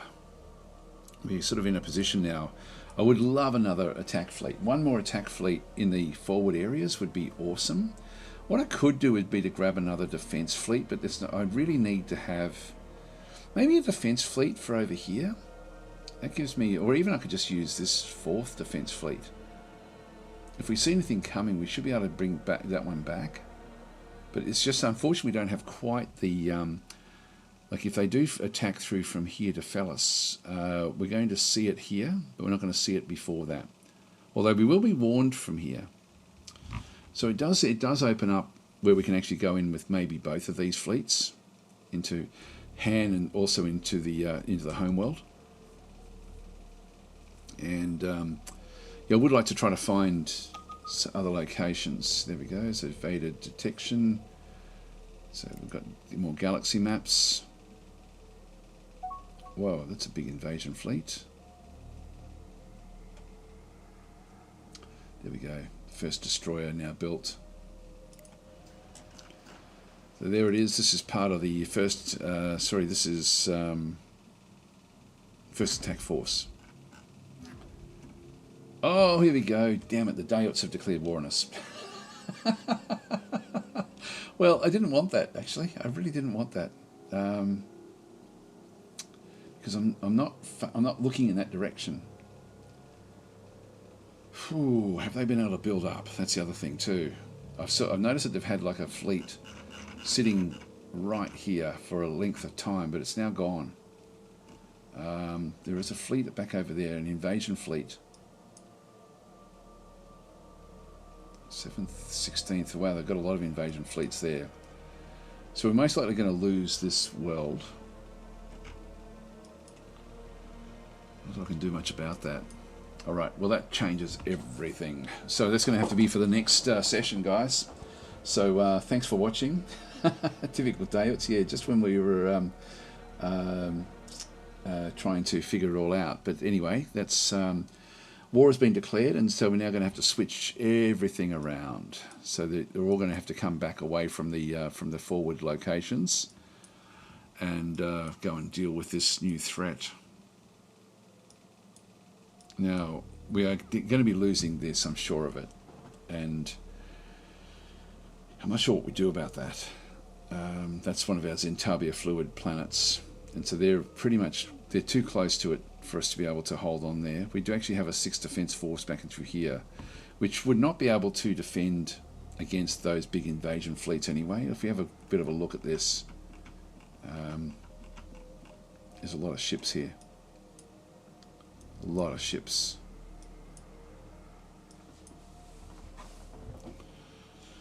All right. Well, let's have a quick look before they go. Yeah, no. Okay, they're not at war with anyone else other than us. Okay, I didn't realise that. I thought they were still at war with the Gizareans. So we have a work cut out for us. Anyway, I'm going to leave that for the next session. So thanks for watching. I think I'm playing on the over the weekend on the the Slytherin channel. So I'll be starting this war there, but it's only for a couple of hours, and then we'll certainly be fighting it when we get back anyway next week. So thanks for watching. I'll catch you guys later.